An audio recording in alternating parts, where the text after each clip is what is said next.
And welcome, ladies and gentlemen, to the 11th season of the Bandit Racing League, more specifically, our 5th round at Kansas Motor Speedway. Welcome tonight, folks, to the Clutch Automotive 125 here at the Kansas Speedway, the intermediate mile-and-a-half oval that will play host to the 5th race of what has been a really exciting season here in the Geezer Authentics Cup Series. Before we get into tonight's pre-race festivities and get you set for your green flag, which should be thrown at about 9:15 p.m. Eastern Time, we want to thank our sponsors. First of all, Perfect Shine Auto Spa. Thank you to Perfect Shine Auto Spa through Kevin Foster and the entire GFR Racing team for being a partner of the series, one of our title partners, and specifically to tonight's race sponsor, Clutch Automotive. This is unfortunately a rough time of day to see their logo, unfortunately being a little bit darker, but we will show up plenty throughout the broadcast. We want to thank Clutch Automotive, tonight's race sponsor. They have 4 locations throughout the Houston area, and they have over 100 years of service in the automotive repair industry. They have experience, tenure, and they are an honest, reliable, friendly place to get great customer service. So if you are in the Houston, Arizona, or Houston, Texas, I should say, area, that is your place to go for all things automotive repair. And we want to thank them for sponsoring tonight's race. There's a better look at their logo and a bit of a better camera angle, as well as Apex Sim Racing we want to thank as our final pre-race sponsor. Tonight I want to introduce our co-host before we get me on camera, and we have a returning face to the series, somebody we haven't talked to in quite a while here in the Bandit Racing League. I believe he made his last appearance towards the back end of season number 10. I believe is his last opportunity in the booth, but it is great to have him back. He's always busy doing stuff with his university, plenty of production stuff in his own time, but he's the man who makes all our graphics, and tonight he rejoins us here at Kansas. Evan Wall, welcome back, Evan. I know you've been watching some of these broadcasts. We've had the pleasure of having you join us in the YouTube chat throughout the last couple of races. We've had some of your famous slogans said a couple times, but you are back. And Evan, are you excited? You ready to go tonight? And what's the biggest kind of narrative you want to talk about going based on what you've seen in the first 4 races?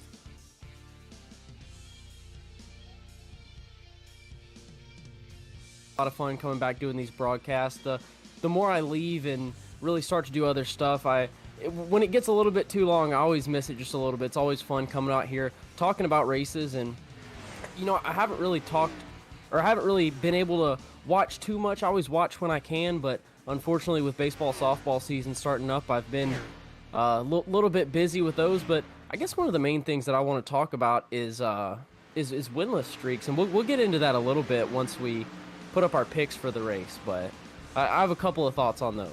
Yeah, speaking of which, we'll get right into it. So, first of all, here I am, Marshall Crocker Jr. I'm, as always, your producer, your host, your commentary extraordinaire, whatever you want to call me, the guy that kind of gets these set up week to week. But I took the mantle over from Evan a couple seasons back. He was the original, the OG YouTube broadcaster for the Bandit Racing League, and it's always a pleasure to have the two of us joining in together. Christopher Ferreira is just out for the week. He will be back the rest of the season, just had some prior obligations to attend to tonight. But yeah, let's get right into it here, Evan. The race picks for tonight's race, and we will say, we won't spoil exactly who, but we did change our picks slightly, or at least you did from the start of the race, and for good reason. We'll mention that later depending on the way things work out. But I'll go to you tonight, Evan. How are you feeling? And based on what you know in the past, what has influenced the pick to go with Ricky Hart Jr. there, driver the number 1 car?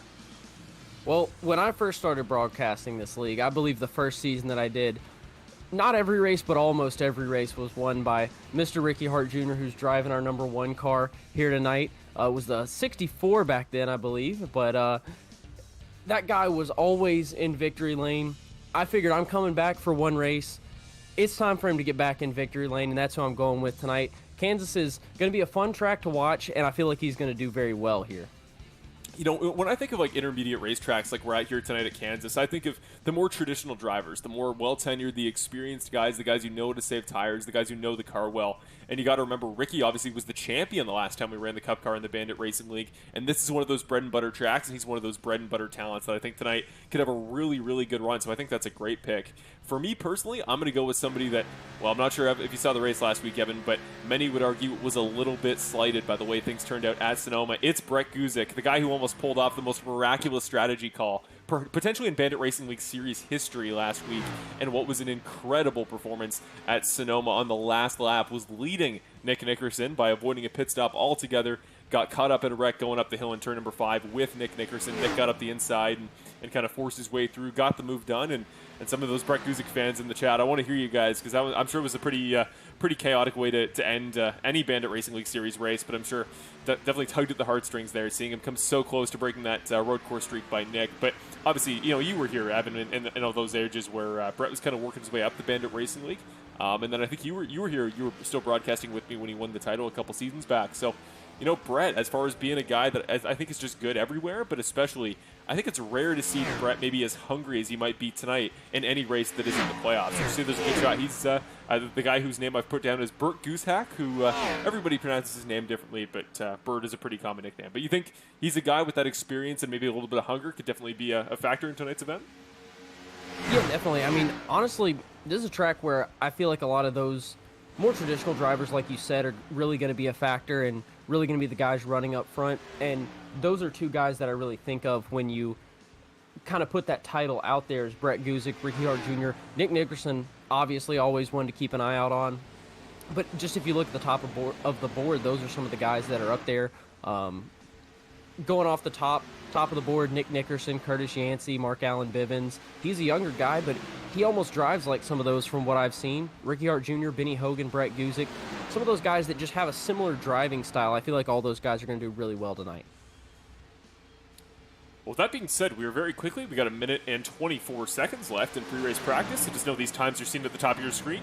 They are not potentially representative of the final qualifying positions, though guys who are currently quick right now will likely be quick going into the proper qualifying for the proper event.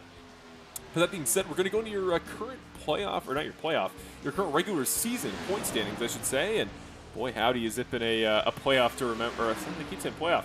Has it been a start to the season to remember for a couple of drivers in particular? The biggest one to talk about, I think without a doubt, is Ashley Lyle, the only driver so far this season to pick up 2 race wins. And again, to go back to stuff that you were here for, Evan, it was a couple seasons ago that Ashley Lyle picked up that huge win at Road America, and one of the biggest upsets I think we've ever seen in the Bandit Racing League, when we saw Nick finally get beat for the first time in the time either of us have broadcast, when he got beat all the way back at Road America due to the infamous foot cramp incident. So she's been great, has picked up 2 incredible wins to start off the season at 2 very different racetracks, and not a road course, ironically, considering kind of her past and the track she's been good at in the past. But I think the big storyline has been the surprise for guys like Benjamin Lacey, guys like Brett Guzik maybe not having wins. So as we look at the points here, the red writing, the red coloring is going to indicate drivers who have won a race, and then the green is going to indicate drivers who have not. And you'll see there on the right-hand side right now, everybody has not moved up or down, but for the rest of the series going forward, we are going to attempt to, provided the function works through our software, we're going to attempt to give you points updates after every single race that will discount any bonus points or any penalties, but it will give you at least some of an idea as to what to expect from the points going into our next event, which in the case of this season, it will be in 2 weeks. But to go through our championship standings, you can look at the graphic on your own, but the big thing to note, Nick Nickerson takes over the points lead there with 196 points, only 1 win on the season, but he's been a little bit more consistent than Lyle, who finished outside the top 10 last week. Christopher Hamilton, his teammate for GFR Racing there, sitting in 3rd, doing a really good job this season, picking up consistent points. And then Mike Wright, the rookie there, sitting at 162, just outside the top 5. And that's a name, Evan, that did not exist, or at least was not quite as prevalent when you were still broadcasting the series. So seeing a rookie like the 14 car who came out this season was dominant. I think I did about as well as you can do at our season opener back there at Daytona to open the season. Didn't end up getting the win there, but definitely came close. So do you think rookies, being such a short tenure driver in the series, do you think if you have the talent that at a certain point it kind of outweighs the experience, and maybe that's what we're seeing with Mike Wright? Well, absolutely, but I think one thing to keep in mind here is that I don't know the background of Mike Wright or really any of these guys outside of the Bandit Racing League. There's not a lot of them that I know personally or anything like that, but a lot of these drivers, and the thing that makes iRacing a little bit different from other forms of racing or like real life forms of racing, is that you don't know how much these guys have raced before. Really, when you get into like actual racing, late models, NASCAR, stuff like that, you can look at the ladder that these guys climbed up. iRacing isn't exactly like that, because they could join this league and they may be a rookie in this league, but they could have years of experience somewhere else, whether that be other leagues, whether that be late model street stock somewhere in the real world. So being a rookie here doesn't exactly equate to your first time driving one of these race cars or something like that. And that's one of the things that really makes this different, is guys can come in here as a rookie and they can really show up and show out if you have that experience and that talent to do so. As we get into qualifying, we're going to see the 2-car, not an unfamiliar sight, going to go to the top of the board here on his first lap, running a 30.45 second lap. But he is one up there by Mr. Bert Guzik, the Pottstown, Pennsylvania native, in that new 04 scheme. Very, very rare we see new paint schemes in that number 04 car, but he is going to put himself to the top of the leaderboard, and there he is, Evan, your race pick. Ricky Hart Jr. sitting up there in third, the Sueno Daihatsu number 1 car. So he's looking good early on, but we've definitely seen some turnarounds here. Our race picks often do well in qualifying, as Chris and I know very well, but they can sometimes fall apart. Christopher Bassinger, though, making his debut here in the Bandit Racing League, the Tucson, Arizona native, another rookie to the series. That 22 car going to go third there to start off tonight's event. Is the 18 car on your timing tower. He's the 22 car on his livery, so we'll try not to get that too confused tonight. But just finishing up a couple laps, Jackson Knock, really great time there. The 00 car going to go up to P9 now. It was previously P8, but Eddie Haggy jumps up to fourth. Now gets jumped over by Benjamin Lacey, the number 7 car, and again, veteran of the series that Evan, again, we know very well as being one of the top guys here in this series. But as we finish up here in qualifying, we'll keep an eye on some other laps finishing up here. Jay Roman, the number 81 car, currently now 25th after Zach Hillman jumps him up to 22nd position. But these intermediate racetracks here, Evan, I mean, you've called so many races here in the Bandit Racing League. What do you think this favors, this particular style of track? It's one that's a little bit more cookie cutter. Obviously, Kansas has its own particular quirks. But when you think of intermediate racing, what do you expect to see, and what should the fans at home look forward to? Yeah, a lot of the time that I think about this racing, it's more of the, I don't want to say traditional because I don't think traditional is the right word, but I think you know what I'm trying to say when I do say that. It's kind of just the normal style of racing. I don't really know how to put it into the right words, but this is just the base level racing. I feel like that's really going to favor the guys who maybe don't have any particular skill sets. Like there's the good guys at super speedways, there's the good guys at short tracks, the stuff like that, but this is really just the intermediate racing. Is if you are a good racer, then you're going to be good here, and that's what you see at the top of the board. Brett Guzik, Nick Nickerson, Benjamin Lacey, these guys, a lot of them are really good wherever you go, and when you're good here, that kind of translates everywhere. But then there's certain guys like Eddie Haggy. He's one of those guys that I remember when his name first popped up in the top 10 a year or two ago, a couple years ago, it was kind of like, wow, this he's running really good here. It wasn't a guy that we usually see in the top 5, top 10. He was tended to be more in the teens, something like that. But when you get to those certain racetracks and the drivers with the specialties that are good at the tracks like that, like this, and they're good at conserving their tires, conserving their fuel, having a smooth, clean race, you really see guys like that do good. And I feel like it could be an opportunity for him to have a good night tonight as well. We're talking about race picks, and that's got one guy that I didn't think of, but we've had a couple of races at tracks like this where Eddie Haggy has done really well and almost surprised some people, but it's just the norm for him to do good at tracks like this. Yeah, I think Eddie Haggy, great dark horse to look for tonight. He's often been quick at these intermediate tracks. I remember he had a really good run at Charlotte, I think, back in Season 9 that often stands out to me on that front. It is now time for our starting lineup here, courtesy of Perfect Shine Auto Spa, and this will get us set up for tonight's proper racing festivities now that qualifying has come to an end. I saw a couple interesting names there jump up towards the top of the board towards the tail end of qualifying, so we'll keep you guys updated. But we do have a pole sitter here, Evan. We got Brett Guzik in the 04 car. My race pick for tonight, I'm just feeling good. Again, I think he's hungry. I think he knows exactly what he's doing here at these styles of racetracks. And tonight, he'll be starting on the front row. Alongside him, Nick Nickerson. So the last two champions of the Bandit Racing League will start together on the front row in tonight's race at Kansas. Benjamin Lacey and for 785 Racing will roll off on row number 2. Following up after him, it is going to be Trey Ellis there in that number 4 car, starting in the 4 spot. Great to see Trey Ellis kind of back up in the top 5 area. He's had some really good runs in the past at similar tracks. Then it's Haggy, and then remember, Christopher Bassinger making his debut tonight, so we got a rookie in that 22 car, going to be starting on the outside of row number 3. On the inside of row number 4, we got Ricky Hart Jr. again, race pick for the night for Evan, alongside his teammate for GFR Racing, Christopher Hamilton, who's off to a great start this year. Keegan Clark for JK Racing towards the end there, really great lap in the 74. He jumps up to the top 10 alongside Sean Britt to cap off row number 5. In 11th is going to be the 09 of Jacob Elkins, followed by friend of the series, Kevin Foster, the 8 car. In 12th, 13th is going to be Jackson Knott, followed by Benny Hogan, Mike Wright, Mark Allen Bivens.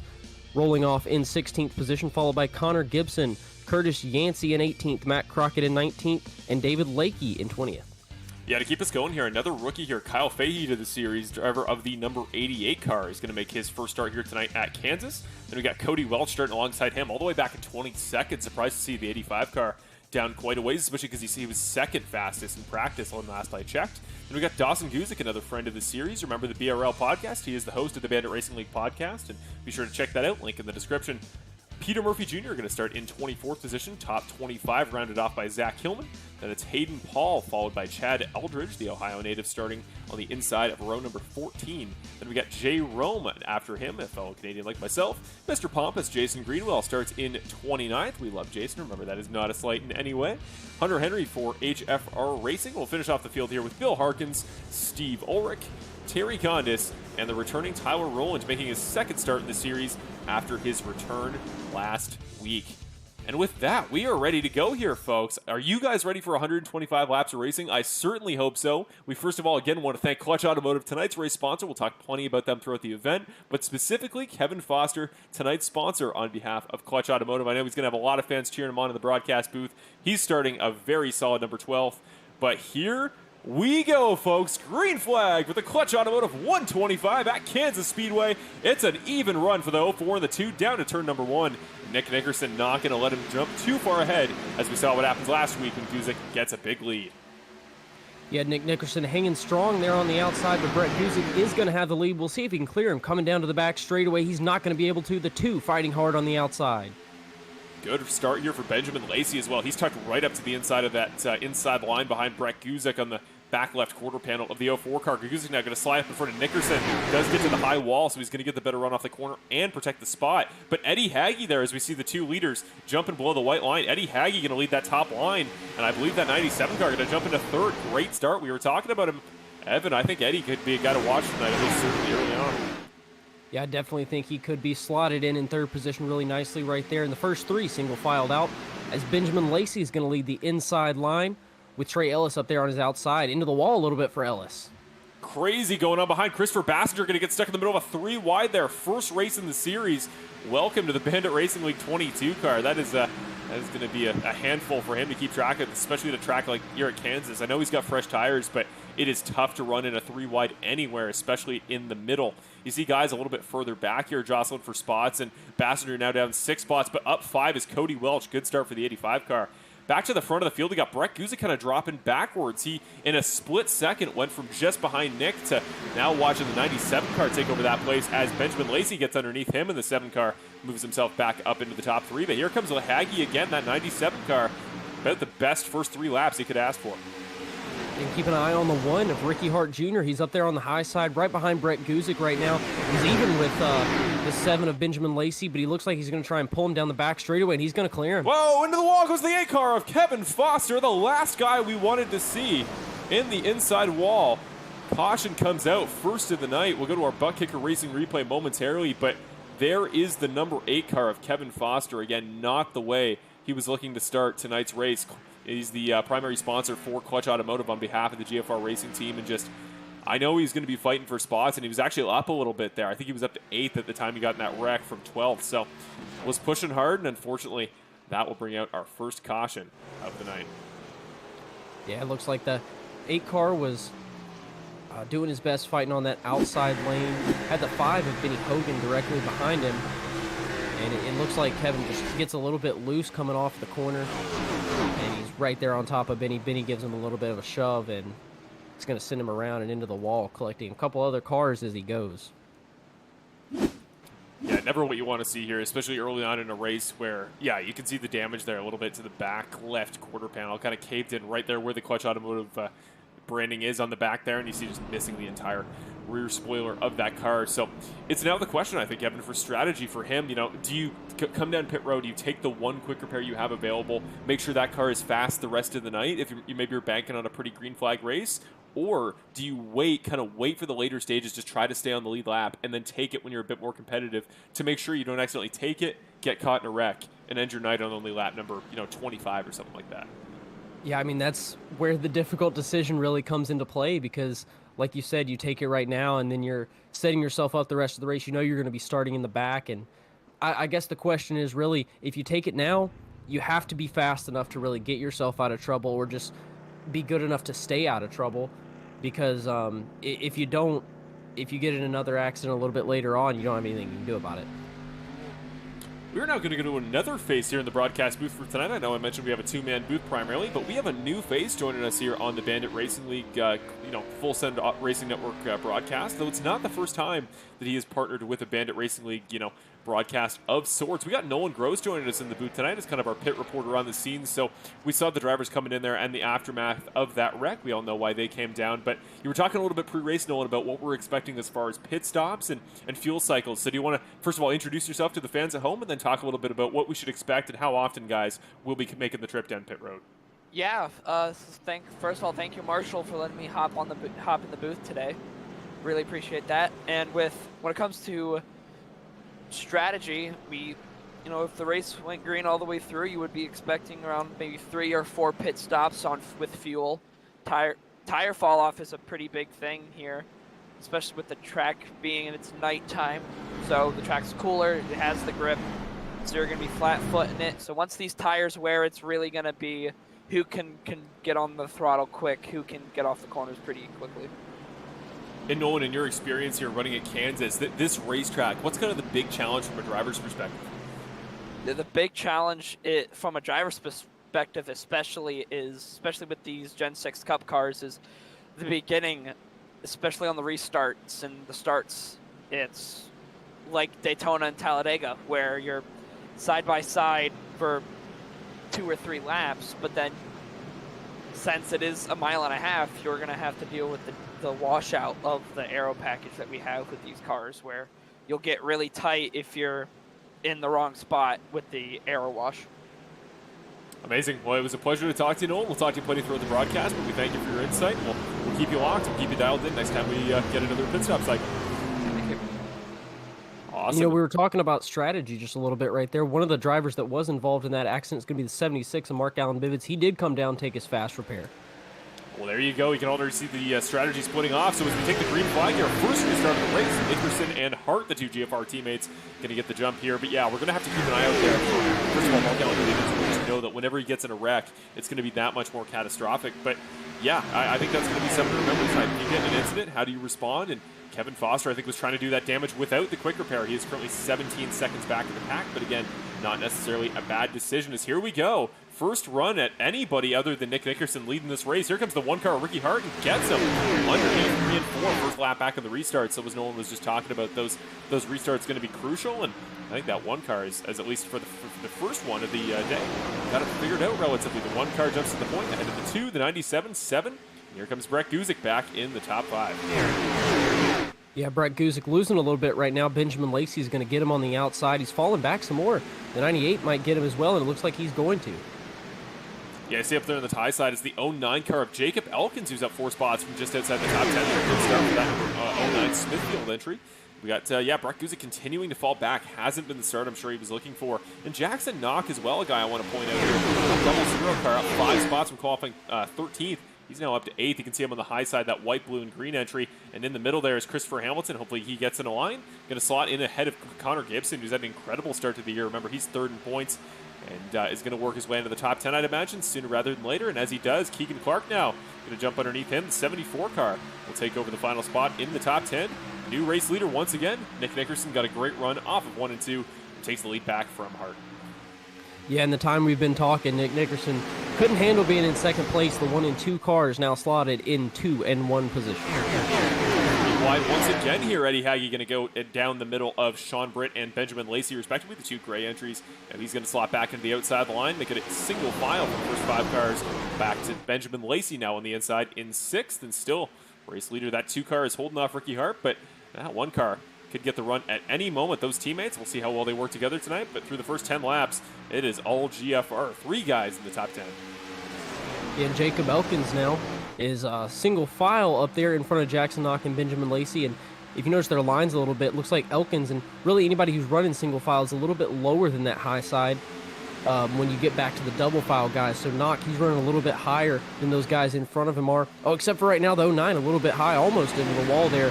Close call. but it's going to hurt those guys once they get double file a little bit, having to run a little bit side by side as opposed to being able to run the middle of the track.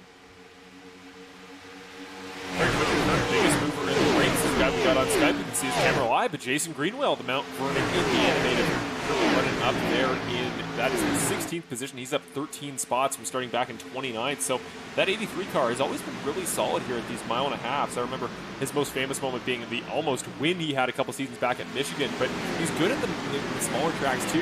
And you want to talk about that Bandit Racing League experience. That 83 car knows what to do on the long runs, and as he and the 84 car battle it out, I wouldn't be surprised to see Jason Greenwell have maybe a top 10 or even better top 5. And mostly everybody up front at least is single filed out. And I feel like this is really one of those times where if you're the one car of Ricky Hart Jr., maybe even if you're the two of Nick Nickerson, this is one of those times where you kind of just want to hang out. You just want to ride for a little while. This is a long race. We're not too far into it yet. It's 125 laps on 14 now. So there's no need to really do anything aggressive. This is a time that we can just ride, hang out, and let the race come to you. One of the big storylines all season that all the drivers have talked about in the post-race interviews is just how close and competitive this Cup car is. And often you imagine a lot of the drivers don't like it because they say it's so draft dependent. You know, you just get in these lines, you get in these trains, and it makes the racing close, but it makes it so hard to separate. And I think we're seeing that right now as Lacey going down below Jackson Knox. So I think the question is Knox definitely on the wall there? That's zero. Just scrape some of the oxygen paint off the right side of that livery he's got there. But no, I think definitely going to be a case tonight where you got to know how to drive in packs. And to a certain extent, you almost got to treat every race a little bit like a Daytona. Always be keeping your eyes moving. Look for where cars are around you. And as we see Jacob Elkins peeking up and trying to go wide again, I think this race is going to benefit the more aggressive guys at the end, but the more patient guys at the beginning. Yeah, I completely agree. You have to know when to have that mixture of aggressiveness and patience. You do have to have both of them. You can't just only have one. You have to have both of them in order to be successful, really, in any form of racing. And you just have to know when to use those and when not to.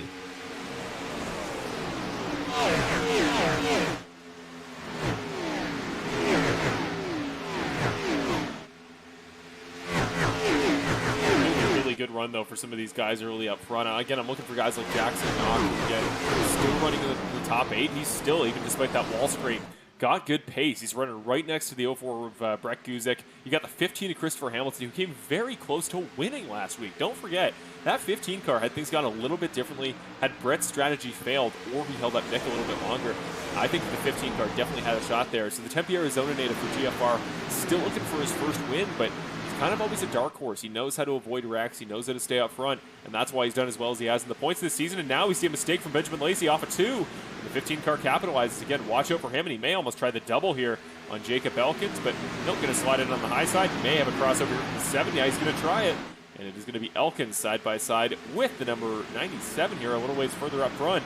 That's the battle for 4th position as the top 3 all still Yeah, top 3 single file, but it is getting a little bit dicey here back in the pack. We've seen drivers on the top side and the bottom side make a couple of mistakes. And that's one thing that's really easy to do at really any track where you have those 2 dedicated lines, the top and the bottom. The top, obviously going to be really close to the wall. The bottom, going to be really close to that apron. So I've seen a couple times already, a couple guys get into the wall. We've seen it on the broadcast. Get into the wall, maybe lose a spot or 2. Get into the apron, maybe lose a spot or 2. But that really isn't going to hurt these guys too much as the race goes on. You just really have to get used to that in this first, 50, 75 laps so that by the end of the race you're not making those mistakes, because that's where it really counts. No, you're absolutely right. And I think a guy that unfortunately has had some trouble with that, I saw him catch the wall a little bit earlier. The 4 car of Trey Ellis started all the way up in 4th position, has now dropped back to 16th. So he's still in that top, just outside that top 15 range, not doing too bad. He's in the top half of the order, but the 4 car, the Chesterfield, Virginia native, is going to need to kind of get back into stride here. And one of the beneficiaries of his struggle so far has been the 84 car, the Greenville, Kentucky native of David Lakey. He's up 6 spots from the end of the top 20 all the way up in 14, so he's moving forward. And same with Kyle Fahey, I want to mention as well, the 88 car, making his debut tonight. He's looking solid. That 88 Hooters scheme is holding off Zach Hillman here at the moment, as well as Dawson Guzik there, driver the number 44 car, who's also up 4 spots. Again, the Pottsville, Pennsylvania native, remember, host of the Bandit Racing League podcast, as he goes 3 wide with the 88 car. I'm going to be co-hosting or guest star on that podcast here this coming week, so be sure to keep an eye out for that episode. Remember, links to the Bandit Racing League podcast are, as always, on YouTube. And he's going to slide in behind Zach Hill. So 7 3 cars. say, of Hillman, and move up into 17th. Back to the front of the field, we have a new number 2 here. Sean Britt gets the move done on the 1 car of Ricky Hart Jr., and now that top 4 once again going to resettle single file, but looks like nobody here at this present moment has the momentum to catch up to Nick. Yeah, Nick's always fast. No matter what track you go to, road course, oval, dirt, anything, that 2 car is always going to be fast, and nothing is different today as everyone would have expected. Yeah, now at the 1/5 marker of this race at Kansas in just a couple laps. I mean, he's not breaking away like crazy, and like I said, just the nature of the package and the cup cars, you kind of can't. Unless you really get some laps dialed in or use up your tires a little bit too much. But that gap about 3/10 there, and then 2 more back to Ricky. Eddie kind of dropping a little ways back off this pack, but again, incredible run so far to just keep himself up here in the top 4, to hold off Wright, who's also moving back forward. Burt is side-by-side right now with Jacob Elkins, so really trying to salvage his... salvage. You're only 24 laps in, you're only down 4 spots, but definitely a guy that showed top 2 pace, maybe top 3 pace in practice, obviously qualified on the pole. You want to start working your way back here and just building that confidence back up. If we get a couple more green flag runs, which so far, I don't mean to jinx it, but not many cautions. At least, the one in the first 25 laps here, I think guys have kind of gotten in a rhythm. So if it's a pretty green flag race, you're going to want to start running good lap times and not bank on too many cautions here. As we see again, that gap up front getting smaller between the 2 and the 98. Yeah, you never want to bank on cautions or bet on cautions, but the thing is, sometimes that's what you have to do if you're in one of these situations. Like if you're back here in the teens, like the latter half of the teens, you know that you're probably not going to be able to run those lap times if this race goes green, to run those leaders down. Obviously, you still want to run good lap times, but you want to save your stuff. You don't want to make too many aggressive moves. There's some situations where you just have to hope that there's some cautions. Keeping an eye out for a couple guys further back that I want to talk about. Maybe give a bit of a spotlight that we don't always mention here. One of those guys being the 54 car, Hayden Paul, currently sitting in 24. He's another one of those drivers who we have on Skype, so we'll pull him up here. You guys can get an additional perspective here. I always like kind of showing these guys driving at home. You get to see their setups and put a face to a driver here. So Hayden Paul all the way back. Well, not all the way back, but he's working his way up here in 24th ahead of Peter Murphy and Bill Harkins. He's kind of just chilling in his own section of racetrack, but he's not too far back of the field in front and is still, I would say, keeping up relatively impressively here. Who is it? He's next to chase down Hunter Henry here, who's also up an impressive 7 spots. So plenty of these guys further back, just making steady progress. And again, we don't know what this race is going to look like as far as again, how many cautions we'll see. So yeah, I think to be, if you're the guy in 11th right now, you're outside the top 10, but you're still only 3.5 seconds back of being Christopher Bassiter. So yeah, I think Evan right now, in the grand scheme of things, the positions always look daunting. If you're a fan of a driver, maybe 15th to 20th in that range, it may seem bad, but when you consider you're only a few seconds back, and that's only a couple mistakes from the leaders or a couple really good laps away, that's not too bad whatsoever. Yeah, especially with the way that these cars run, there's really no position that is bad. Like any driver in any of these positions, though, depending on how the dice falls, depending on how things go towards the end of the race, they have a chance of being up front. They have a chance of winning this race. Every single driver in this field does. Now, will that happen? Probably not. Possibly not. But, it could. Any one of these drivers, anything could happen at any moment, and all of a sudden these drivers are up front. It all depends on how you play the strategy and how things go for you. Right now we're seeing a fun battle, not just for second, but between Mike Wright and the 09 of Jacob Elkins here. Mike Wright, who's up 9 spots again. We talked about the rookie phenom, who's looked so good so far in this calendar season. He is having another impressive run tonight, just subtly working his way forward. Here we go, though, sliding up in front. Slide job there from the 1 car in front of Sean Britt in the 98. Looks like he's got the move down. They're going to go exactly even as we cross the start-finish line here. Looks like the 98 car going to get the advantage back in front. And Sean Britt's a guy here I want to talk about, Evan. He's not a name we saw too much back when we did this series together in seasons 8 and 9. But the Rollsville, North Carolina native in his 3rd full season here, he's just found a different gear this year. He's looked really good. He's up from 10th all the way to 2nd.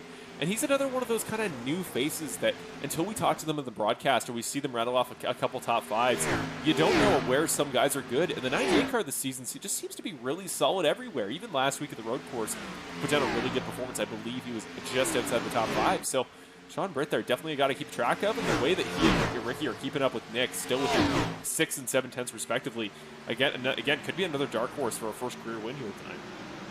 And you know what? These guys have been battling a fairly good bid back here.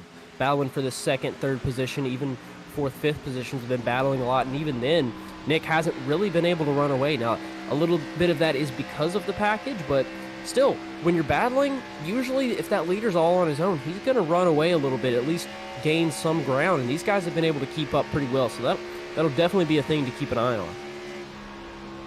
Just want to do a quick mention for, again, one of the series favorites here, a guy that, we didn't point out, but did catch damage on that first incident. That's Cody Welch here, the 85 car, driving back there with Kevin Foster.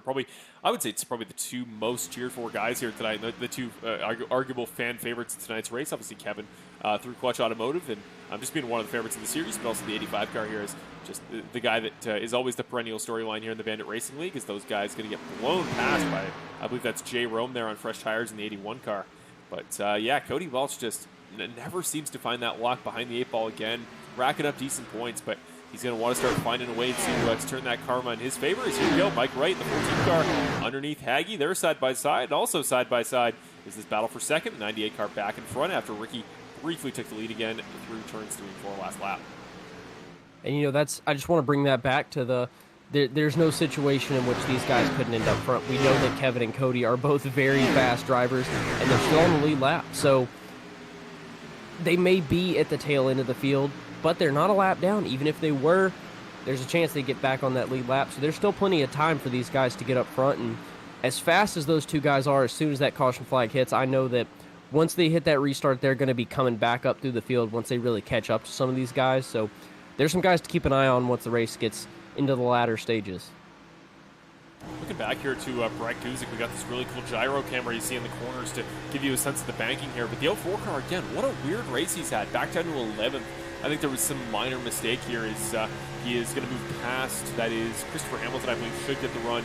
Yeah, he moves up into 10th, passing him on the inside. He's got Christopher Bassinger right up ahead there, and Jackson Knock as well on the outside. But you see just how cramped this view is here. These high banks are always looking for the outside, trying to protect the cars popping up in front of you. But just a weird night overall from Brett. I'm not used to seeing him have these kind of early race struggles. Usually he's a guy that kind of gets on his horse, moves forward. And Nick Nickerson now going to make our first pit stop of the day here, especially one of the leaders. So about 36 laps there. That includes the one caution cycle. So I think Nolan's 32, 33 lap estimate about exactly correct. We'll keep an eye here on the battle between Sean and Ricky, but we'll go back to here, Nolan, is the 2 car going to come down pit road first, making that call as the leader to be the first guy down. Do you like the call there, Nolan? And just walk us through the pit stop here. So, yeah, Nick coming down first, pretty good call. You want to be the first one on fresh tires, especially here where once the tires start wearing, you're going to have to start lifting. So you want to try to keep on full throttle as long as you can around a track like this where you're drafting all the time. So Nick taking all 4 tires and fuel with his pit stop, and he's already away. Yeah, really solid stop there from the number 2 team through GFR Racing. He's going to be back out. His teammate just came in this lap. We saw that was Ricky Hart Jr. there. Number 1 car going to come down alongside. That's Terry Condis in the background. Eddie Haggy as well pits. I see Cody Welch further back, just exiting as we speak. So it's tough to get good angles here in the pits, but yeah, just really good run from some of these guys here early on to come into the pits. You start back at 25th, you work your way up into the top 10 by the time you pit, like an Eddie Haggy or some of those guys around him. Just really good start to the race, and I think in some ways, Evan, I think you get a little bit of peace of mind now that you've had a full stint under your belt. You know what to expect, you know how long you got to make it on tires, and now I think this tells us once we get back out of the pits and everybody's cycled out, it tells us exactly where we should estimate guys to be tonight as Christopher Bassinger in the 22 takes over the race lead.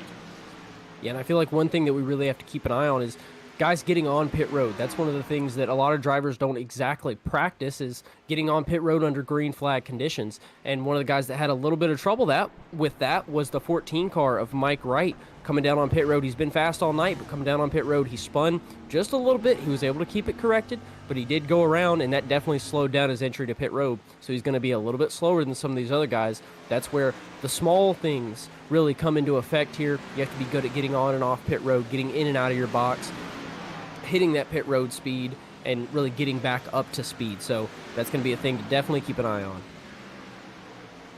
It's a great call there. We're going to see if we can find that Mike Wright incident here for you guys here in just a moment. I'll keep a close eye there, keep a look through. There we go. We'll go back to the Butt Kicker Racing replay. See the 14 car. Looks like he just missed the incident when we're jumping in here. But yeah, I know you're absolutely right. It's the pit in and pit out that makes such a difference, especially in these green flag filled races. As here we see, the 14 car coming off through turn number 4 off the exit there. Yeah, just too much speed, comes in, locks it up, avoids the speeding penalty, actually manages to save it pretty well. If he didn't have that flick back to the right, I think he actually would have maybe been a little bit quicker than if he'd come in a little bit clean, but comes out right next to the 10 of Mac Rocket here, rejoins the racetrack, going to be 15. So back where he started, not a terrible place to be, but yeah, even those couple valuable seconds here. If we go green to the end, those are a massive loss for sure, Evan. Yeah, and as it cycles out, Peter Murphy, your leader, and on pit road right now, so Nick Nickerson will be retaking the lead when he comes back around to the front straightaway, and Ricky Hart Jr. breathing down his neck. A little ways behind, but not too far back. Not a crazy gap, but I will say it's bigger than I would have expected here. About 3 seconds separating Nick and Ricky. That gap was down at about 0.6 when they pitted. So, again, you want to talk about the kings of pit in, pit out. Nick Nickerson, it's just what he does. That 2 car he's got the experience, he's got the talent. He's the Darth Vader of the Bandit Racing League for a very good reason. Not just the black livery there, but just the fact that he's just so darn consistent, and it's all the little things that he's so good at, unless he gets a foot cramp, like at Road America back in season number 8. But really good race for Nick so far. Now about a third of the race in, looking to make it 2 for 2, and would join Ashley Lyle as the only driver with multiple wins on the season. Important to mention that Ashley Lyle, actually probably the biggest, highest profile name to not make tonight's race. It'll be her first miss of the season, but still, remember, as long as they make the minimum number of races, these drivers this season, that being 2 less than the 13 in the regular season, and you have a win, you will get into the playoffs automatically. So not a big worry for all of you 45 fans out there, but Ricky Hart actually starting to get that gap trimmed down a little bit here, even in just the first couple laps. So that's what we like to see here. Going to look at this Lacey versus Elkins battle here for 6th for a moment, but in a moment we'll show you the lap per lap comparisons between the 2 and the 1.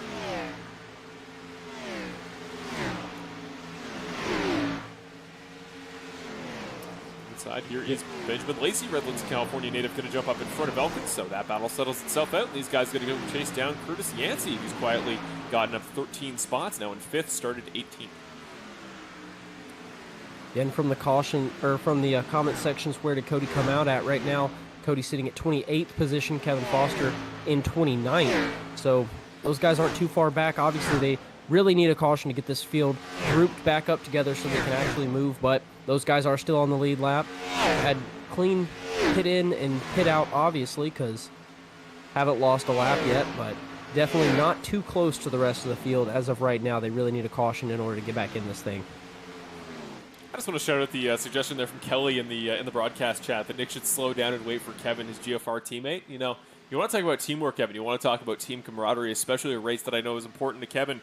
That'd be massive. You know, Nick would be an absolute legend if he decided to drop back and give all those spots just to move Kevin up a little bit. But I'm going to say realistically, as much as the Ricky Hart Jr. fans in the chat will want that winless streak to end thanks to Nick shenanigans, I'm going to say that's not the way he's going to opt tonight. But I like the suggestion Kelly wanted to shout that out.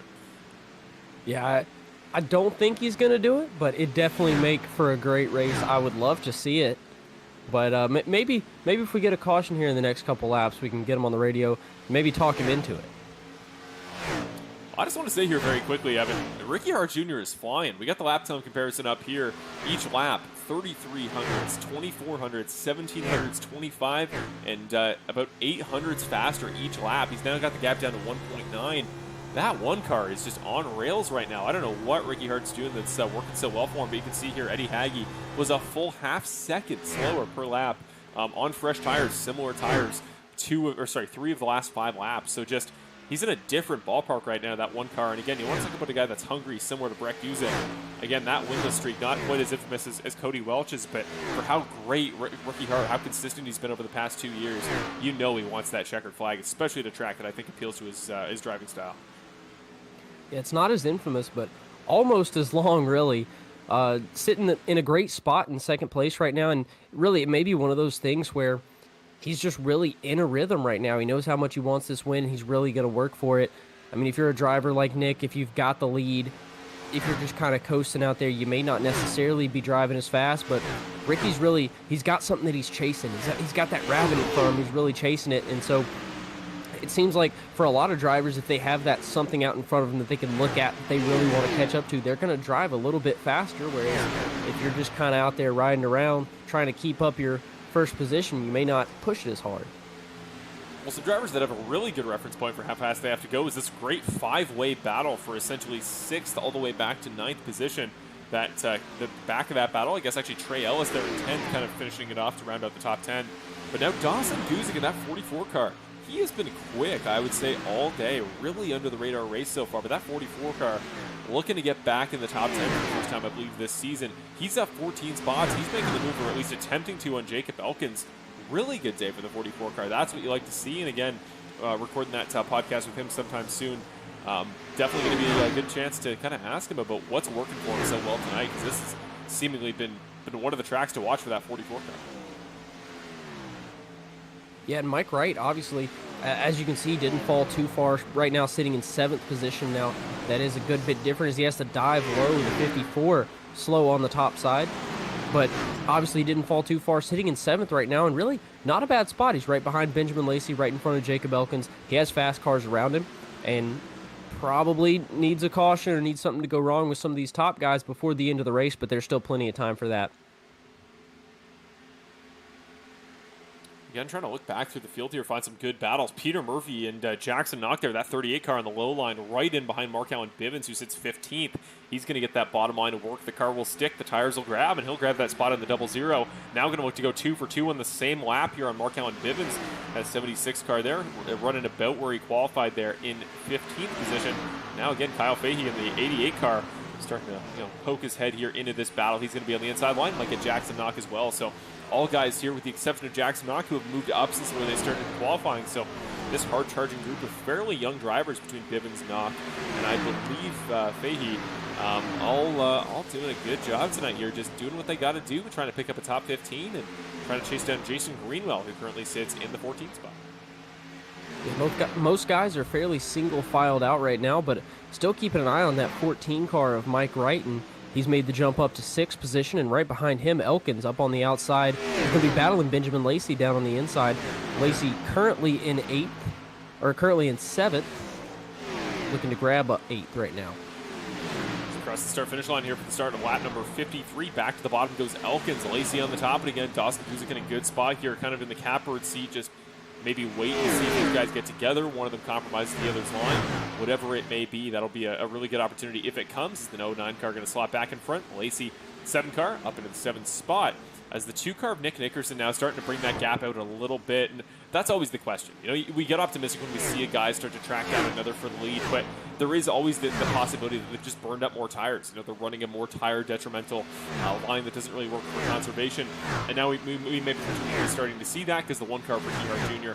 has dropped back about half a second in the last about 4 laps, but still, when you see that gap start going up again, that's when you get a little bit worried. But still, he's 5 seconds clear of 3rd.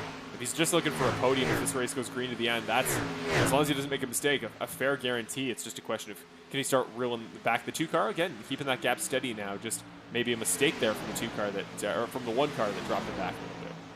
Yeah, I mean, the 1 and 2 car are in a really great spot in 1 and 2, and these guys are really, there's no need to push it too hard for either of them. Lap 54, 55 of 125, you've got a good rest of the race to go. There's no need to push it too hard, burn up your stuff, risk getting into an accident. Might as well just take it slow, smooth. There's no pressure from behind. If you do start to get some pressure, that's when you really might want to turn it up. But obviously, Ricky doesn't want to let Nick get too far out there just in case it does go green. But a nice 2-second gap, something like that, I'm sure it's not worrying him too much. He's just probably going to let that ride for a little while. Shout out once again here to Raina Goodrich in the chat, who says Benjamin Lacey is her favorite driver. And yeah, the Redlands, California native is really starting to put the pedal down. He's opened up that gap back to Jacob Elkins and has closed the one up to Mike Wright here. So the car in Mike Wright in the 14, who is seemingly the fastest in that sort of 5th on back sort of general area on the racetrack. He's getting reeled in a little bit. Clearly that pace is replicable. And now back up to this battle for 3rd. I showed it there briefly for a moment. It is still a really, really good scrap here. The 14 spots up is the 51 of Curtis Yancey. Now he gets that move down in the 15 car of Christopher Hamilton. So this battle for the final podium spot, led by Eddie Hagee, who I think this would be huge for Hagee, a guy who I actually asked when we were looking for co-commentators tonight. I was potentially going to bring him up in the booth. Now I'm really glad that he opted to stay down the racetrack as good as he's been in the past on commentary, because clearly it was a better move for him here, because what a race it's been. Really proud of him. Really glad to see what he's doing. And again, Christopher Hamilton just racking up these points in the regular season. That 15 car, man, could be a dark horse for the playoffs here, as a deep run in the playoffs. When I think of guys like Matt Crafton, won a truck title without winning a race. Not to say that the 15 car won't get that checkered flag this season, but there's a precedent for the style of racing he's doing, and again, just doing what he's got to do. Yeah, and all these guys up here super fast, but another guy that's fast back in 25th position, the 85 of Cody Welch, moved up to 25th position. He's got Lakey, Crockett, and Foster behind him on the lead lap, but he is gaining spots even being back there. And some information coming in from the Bandit Racing League Discord, the 22 of Bassinger apparently ran out of gas. Right now he's sitting back in 31st position, 3 laps down. We got Rome 1 lap down, Paul 2 laps down. Bassinger's going to be 3 and Condis is 4 laps down. But Foster and Welch are both on the lead lap, with Welch sitting in 25th, Foster in 28th, the last car on the lead lap. Just getting word as well, there was an incident here between Jay Rome and it looks like the 84 of David Lakey were involved in a wreck there. The Comox BC native of Jay Rome there now on pit road repairing damage. So sounds like those two guys came together, made a little bit of contact. Cool little slide there to come out of pit road. But yeah, I mean, it's again just some things fly under the radar, no caution, and it can be huge. You know, it really is at this point in these green flag races, as we get to about halfway, just getting consistent, settle in a rhythm, and I think mentally coming around to the fact that, okay, we may not see many, if any, cautions. So that's going to change the way you drive, stop taking quite as many risks, and just, find a rhythm, find what works for you.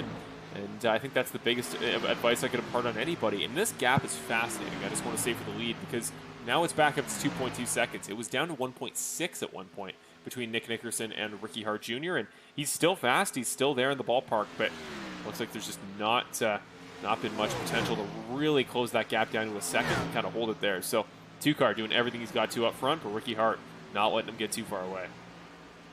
Yeah, and going back a little bit to that incident between Lakey and Rome, it looks like Rome, there was a little bit of an incident beforehand. They both got into each other just a little bit, and Rome just decided to door him on the straightaway. Whether that be intentional or non-intentional, I'm not sure, but it definitely messed up both of their races a pretty good bit. Yeah, I'm going to try to keep an eye out here, maybe see when that incident happened. Go to the Punky for racing replay here. Here was the moment where Lakey got by the 81 car of Rome. And we'll watch as we come off of turn number 4 here. There's Connor Gibson in the 31 car up ahead. Bill Harkins just in the back there in the number 12 Geezer Authentics entry. So we will fast forward here a little bit, see if we can catch the moment this incident went down. As we'll keep it tuned live. That gap for the lead has remained about the same. Here it is. Okay, so yeah, massive shunt there from the 81 car. I don't know what happened here. I mean, you mentioned it there, Evan. The moment in question, just aggressive. The 84 car doing a great job to get back on the racetrack there. Actually lost very little, didn't hit the wall, and the 81 car was actually the one that had to come down to pit road. So a little bit of anger. Wasn't clear to me from sitting up there to get to that moment what would have going to kick that off, but you never know. There's a lot we don't hear up here in the broadcast booth, and that's why, as much as some may want it, we can't. But it may be cool to hear one day what the drivers are saying on track, because it gives you a little bit of insight into exactly what makes incidents like that come to fruition.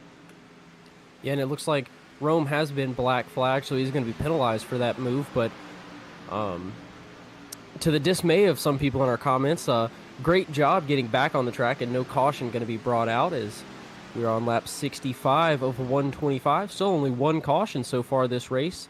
Nick Nickerson and Ricky Hart Jr. still up front. Still a manageable gap between the two, but gaining the lead on the drivers behind them.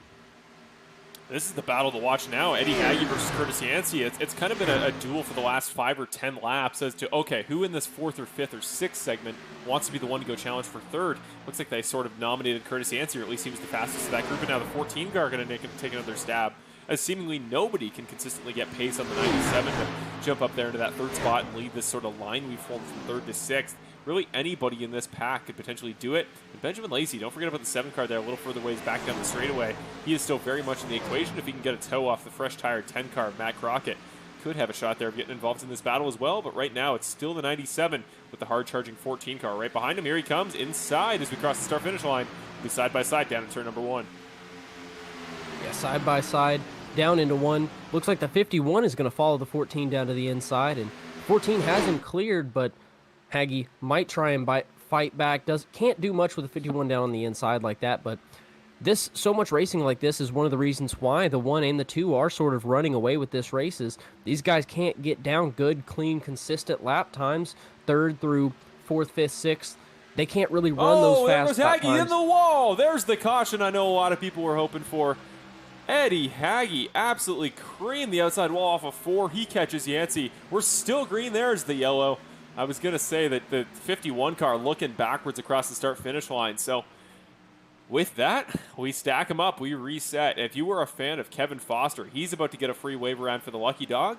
And if you're a fan of Cody Welch, who I was just about to say has been hard charging for the better part of 40 laps. He was up from 30th all the way back to 19th under green.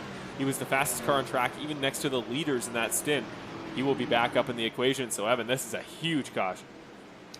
Yeah, this is a huge deal. It completely changes the outlook of this race. Nick Nickerson and Ricky Hart Jr. immediately lost that gap that they had. Mike Wright, Christopher Hamilton, all those guys are going to be right up behind them. And like you mentioned, Cody Welch coming back into the picture. Kevin Foster going to come back into the picture. All these guys really coming back into the picture, and it's going to make this race a whole lot more interesting as we head to the final couple of laps, or really more than final couple of laps, final 50 here. Now to the Butt Kicker Racing replay here, courtesy of Butt Kicker, to see what brought out our second caution. I saw the 97 just get wicked loose off of 4. Little bit of contact with that, like, kind of jut off the outside wall off of turn number 4. There's a segment there where it doesn't quite slope back in, where there's always potential to make a little bit of contact. He clipped it, caught the 51 car of Yancey, and suddenly that threw everything into chaos. Again, not intentional in the slightest, just unfortunately the luck of the draw here, the way it goes sometimes, really sucks for the 51, but we're going to throw it to Nolan Gross here as everybody down pit road. 55 laps to go, should be about one more caution after this. Nolan, what are you seeing down there on pit road? I see almost everyone on the lead lap. I believe it is everyone on the lead lap coming down. I think it's the right call because we have 50-odd laps left, so you still have to do one more pit stop, so it's better to get one of the pit stops done during a caution, so you save a little bit of time doing it like that. Race off pit road here. It's going to be the 2, the 14, the 1, the 7, the 15. So Mike Wright going to jump up a couple spots here from, I believe, 4th at the time we pitted. Going to jump up 2 spots here into 2nd. That's crucial to get on the front row. Eddie Haggy as well going to stay up in that area. And Kevin Foster doesn't come down pit road. And just by consequence of how many drivers there were on the lead lap, he is now up into 8th provisionally. We'll see where he's allowed to cycle out. Note, he has not pitted since lap 36, so he's on about 2 laps of fuel. May pit on the 2nd lap, but man, if he were to get an immediate caution and cycle out back up here in this area of the racetrack, that would be a strategy call about equal to Brett last week. But in the meantime, I think he's going to start dropping back, but not. Yeah, here he comes down pit road. But was exciting there for a moment, as I want to mention, Cody Welch there did get a couple more spots on pit road, so.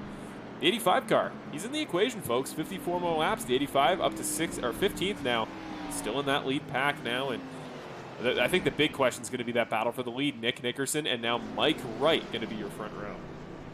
Yeah, the 8 of Foster, he did get the lucky dog there, so I'm pretty sure that since he was 1 lap down, that means he's not going to be able to pit on the lead lap with everybody else. He's going to have a nice open, clean pit road, and somebody that could have used a nice open, clean pit road was the 1 of Ricky Hart Jr., losing that 1 spot there. He just barely slid through his box, just went a little bit too far, had to throw it in reverse, back up in order to get his pit stop completed, and obviously you see how much that hurt him, Mike Wright jumping up in front of him.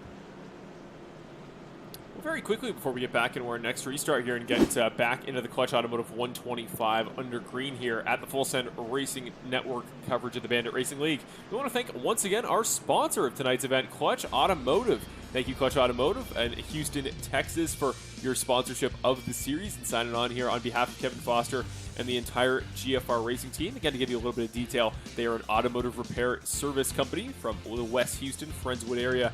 Over 100 years of technical experience and tenure, and they are an honest, reliable, and friendly place for customer service and all things auto repair. And boy, I certainly hope that Kevin Foster doesn't need any more auto repairs tonight, but the good people at Clutch Automotive will get you figured out if indeed you need it. Remember, West Houston area, 4 locations throughout all of Houston, Texas. And we thank you once again to Clutch Automotive and for sponsoring Kevin Foster tonight. We hope that he has the best of luck going forward, because we always like to see the sponsored drivers get off to a good start here. To go check out their website and see all their services, the link is down in the description below at clutchautomotive.com.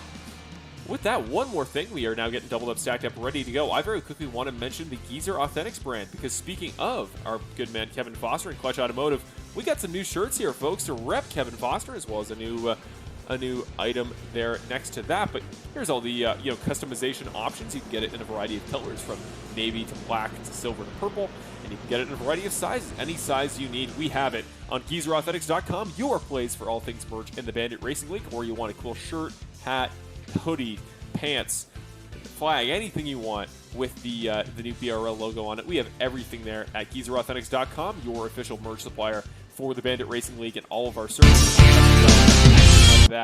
That is your place you want to go. Sorry, folks, the music there got a little bit loud, but that is the place you want to go check it out. So thank you to Geezer Authentics, and go check out some awesome Ricky Hart Jr. merch. Here we go. We are green, folks. Clutch Automotive 125, presented by Clutch Automotive, and Nick leads the field to green with the one-car Ricky Hart Jr. confidently jumping in front of Mike Wright. Yeah, great jump there for the 2 of Nick Nickerson, and the 14 going to fall back a little bit here. We'll see if the 1 can catch up to Nick, or if Nick's going to drive away again. 15 car, Christopher Hamilton going to make this a GFR 1-2-3 here. And if only Kevin Foster's strategy had worked out a little bit more ideally, that could have been a really, really awesome potential top 4 here for GFR Racing, like Hendrick's dominance this past week at Phoenix. But here we go. We're getting fun, folks. The 7 car to the top side of Mike Wright there. Christopher Hamilton, that'll be for 3rd position. This is getting exciting, folks. Keep your eyes peeled, because things are about to get nuts. Still the 2 car of the leader, but everything behind that is about to get crazy. Here comes the 7. Lacey's going to get the 1, and the 14's going to try to go with him here. Really good jump from Nick Nickerson, and he's maintained it. That gap up to about 4/10. The 15 car falling back, and now Eddie Hagge trying to get back in the swing of things, working his way back up towards the top 3. Hart holding on to 2nd, but the 7 car getting a really good push from Mike Wright.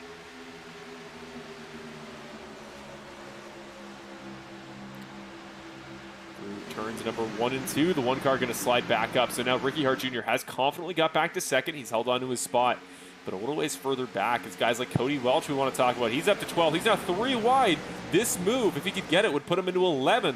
Then it's a question of Jason Greenwell, and that really good pace we've seen all night from the 85. He is putting it on the offense and getting some spots here. He's going to lose the spot back to Peter Murphy Jr., but he's up to 12th there. Not too far back is Jason Greenwell. Shout out to him. Now in the top 10, started 29th. Great race from the 83 car.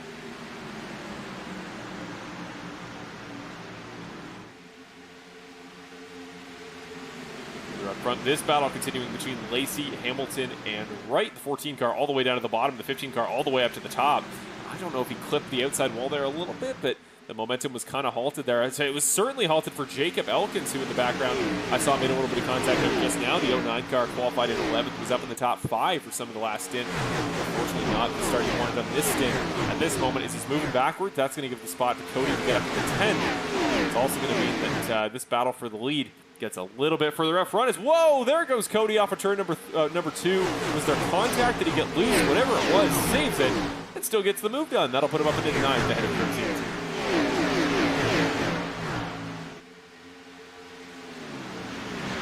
2. Still isn't Nick Nickerson.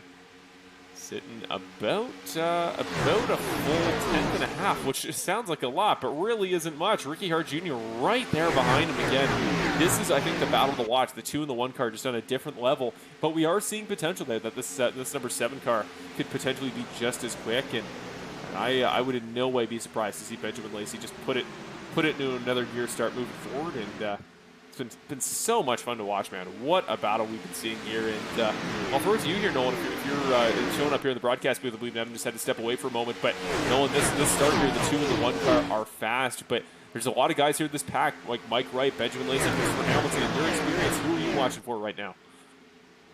To be honest, I'm watching Cody. I'm actually watching Cody Welch kind of fight his way back through the field right now because I think he's doing pretty good.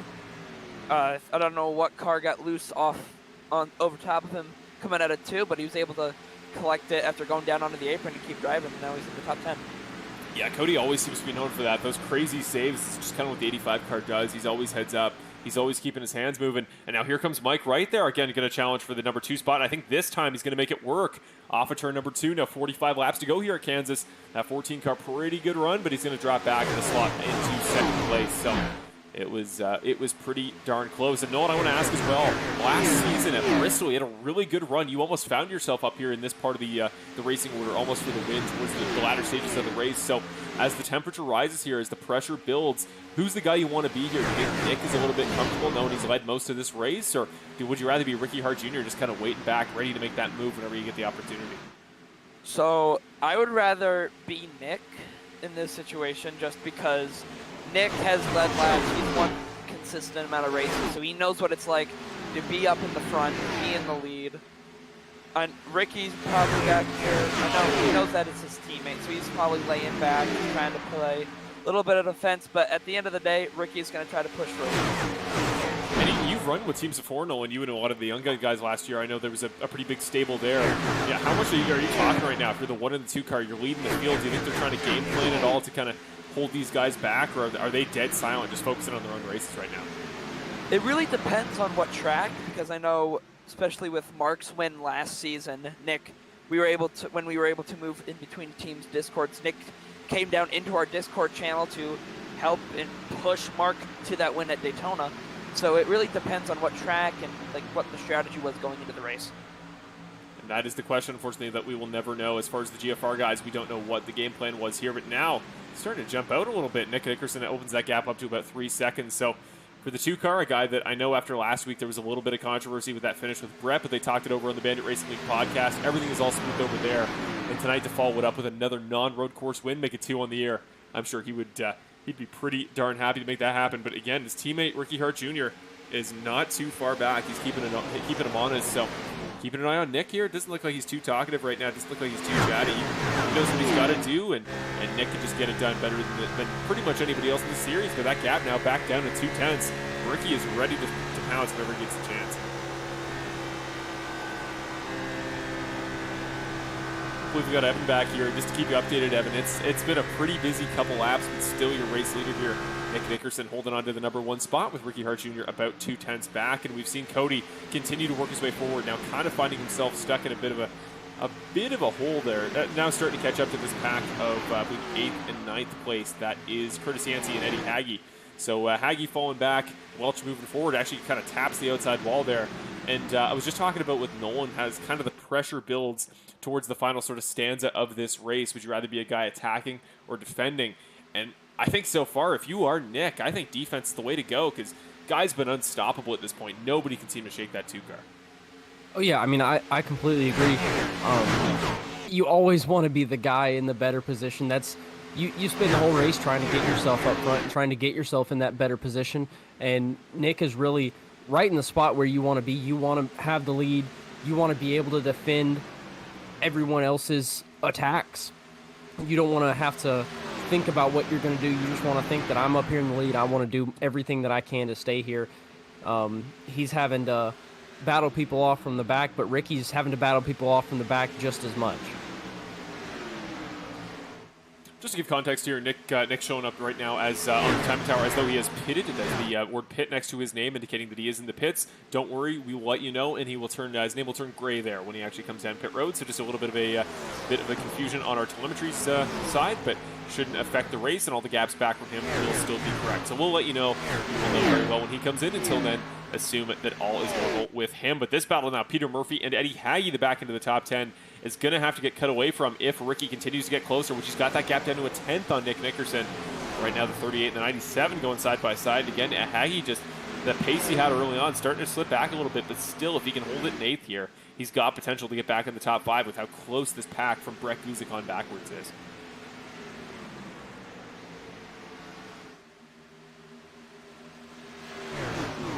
Caution coming out, 3rd caution of the race. That is a big one. Where did that come from? I'm trying to detect here what has happened. Gonna check the telemetry here, but that'll shake things up once again as Ricky was getting close there. He could practically smell first position for the first time all race, but no, caution coming out. We'll see what has happened. Looks like Jacob Elkins going to be the cause of this one.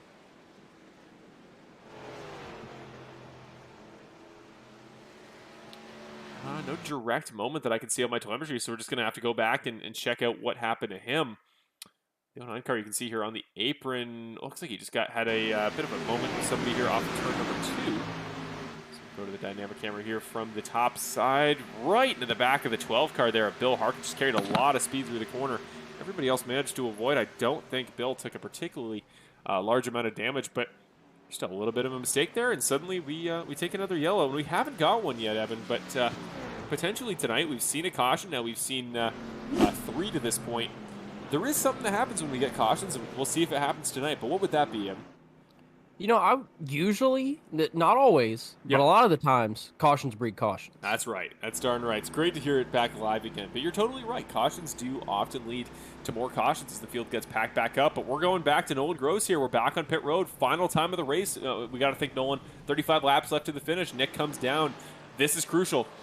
So this is going to be close in terms of the fuel because there's only 33 laps left in the tank, so drivers are going to have to be saving on these pace laps to try to, especially coming out of pit lane, staying in 4th gear, shutting the car off when they get up to the pace car, and trying to keep as much fuel in the tank so they don't have to come back in case we go green all the way to the end. Huge shakeup here. Mike Wright, first guy off pit road, and I can almost certainly tell you he did not, if he took tires, he took 2. He did not take all 4. That's a big call here. The way that the cars up front have been able to break away, I don't think it's a terrible choice, but I think Nick, the first guy there to take 4 tires here, he's going to come back out in 7th with Peter Murphy, the only driver not to pit. Ricky 2 spots back at him in 9th, but 35 laps to go, taking only 2 tires, or in the case of Mike Wright, potentially none. That's going to suggest there's either not a lot of tire deg tonight, as Peter Murphy does come down pit road now, so it'll be Mike Wright factoring out as the race leader on the next restart, but that's a big call, Evan. I don't know how you feel about that one. Yeah, Mike Wright, Curtis Yancey, Brett Guzik, they all came down for fuel only. Nick Nickerson, Ricky Hart Jr., they got 4 tires, so we'll have to see how things shake out. I mean, if you're in one of those spots, it's not a bad call to make. It may work. It may not. That's one thing that you don't know going in, but you're giving yourself a chance there. You know that you got to do something in order to mix things up, in order to try and make something happen towards the end of the race. So you might as well take the chance and hope that it works out for you. You know, I don't entirely know how these things always seem to happen, but now looking back after that pit stop cycle, Cody Welch going to slide down to 24th after all the progress he made to get back up in 8th. And I don't know what's gone on. I don't know what went wrong from the pits. I saw when he was entering pit road, he was already back in the 20s. Just don't know what seems to happen here for this 85 car. But again, a little bit of adversity. I don't think it was a speeding penalty, but finds himself back here in 24th. Going to have to work his way all the way back up, and he's got the pace to do it. The question is, does he have the time? Yeah, time is running short. That's definitely going to be a factor here. There aren't a whole lot of laps to go, but again, you never know what's going to happen towards the end of the race, and you know that he's a fast driver, so we'll have to see how things go. Well, we're going to send it off to the Through the Field segment here, presented by Perfect Shine Auto Spa, because with that whole shakeup from the pit cycle factoring itself back out, we got a couple drivers to keep track of. We're going to start with Mr. Mike Wright here as we go through your Through the Field courtesy, once again, of Perfect Shine Auto Spa. Here you go, Mike right there, leading the race there on that outside line as you get doubled up, stacked up, ready to go. The Greensboro, North Carolina native will take the lead, but remember, didn't take tires in that pit stop. Going to try to go fuel only to the end of the race. Same with Curtis Yancey there, that very fast 51 car. He's kind of flown under the radar tonight. Florida native, 5th season in the Bandit Racing League. He has the experience and he has the short run pace. The question is, can he do it on the long run? Brett Guzik here, the Pottstown, Pennsylvania native. He'll start in third again. A really quiet night for him, but he worked his way back from a slow start. He and Eddie Hagge going to share that second row together. Again, that 97 car, he's been really, really quick. The question is, can he get it done in clutch time? Can he have a really good final stint and cap this one off with the best finish possible? And then really under the radar, the St. Mary's, Georgia native, Keegan Clark, rounds off the top 5. Great performance for him tonight. If the 74 comes away with the top 5 tonight, he should be proud. And he's sharing a row with, I would argue, one of the best, if not the best, to ever do it in the Bandit Racing League, Nick Nickerson. And if you're next to Nick with 30 laps to go, Evan, I think you've done a pretty good job. Yeah, I completely agree. Anytime that you're anywhere near Nick on track means you're doing a great job.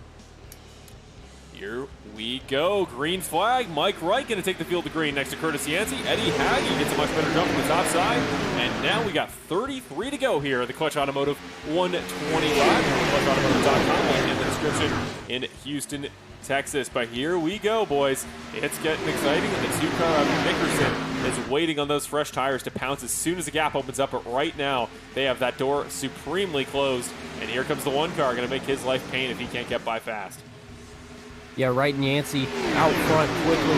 Yancey going to end up taking the lead here from Wright. But look at the 2 down there on the inside, making it 3 wide. The 04 Brett Guzik in the middle, Hagge up on the outside. They're battling for the lead here soon. Here comes the 1. I like his line better. Nick on the bottom side should get by. He's going to be in the dirty air on the 97 of Hagge, but could be a good run here for Ricky. This could be his opportunity. He couldn't get Nick one-on-one. He might now. Nick, though, going to make it 3 wide all the way to the bottom. Goes the 2 car, and that's why he's a 2-time champion. He makes big moves, and he might go all the way to the front on fresh tires from 5th to the lead in about half a mile.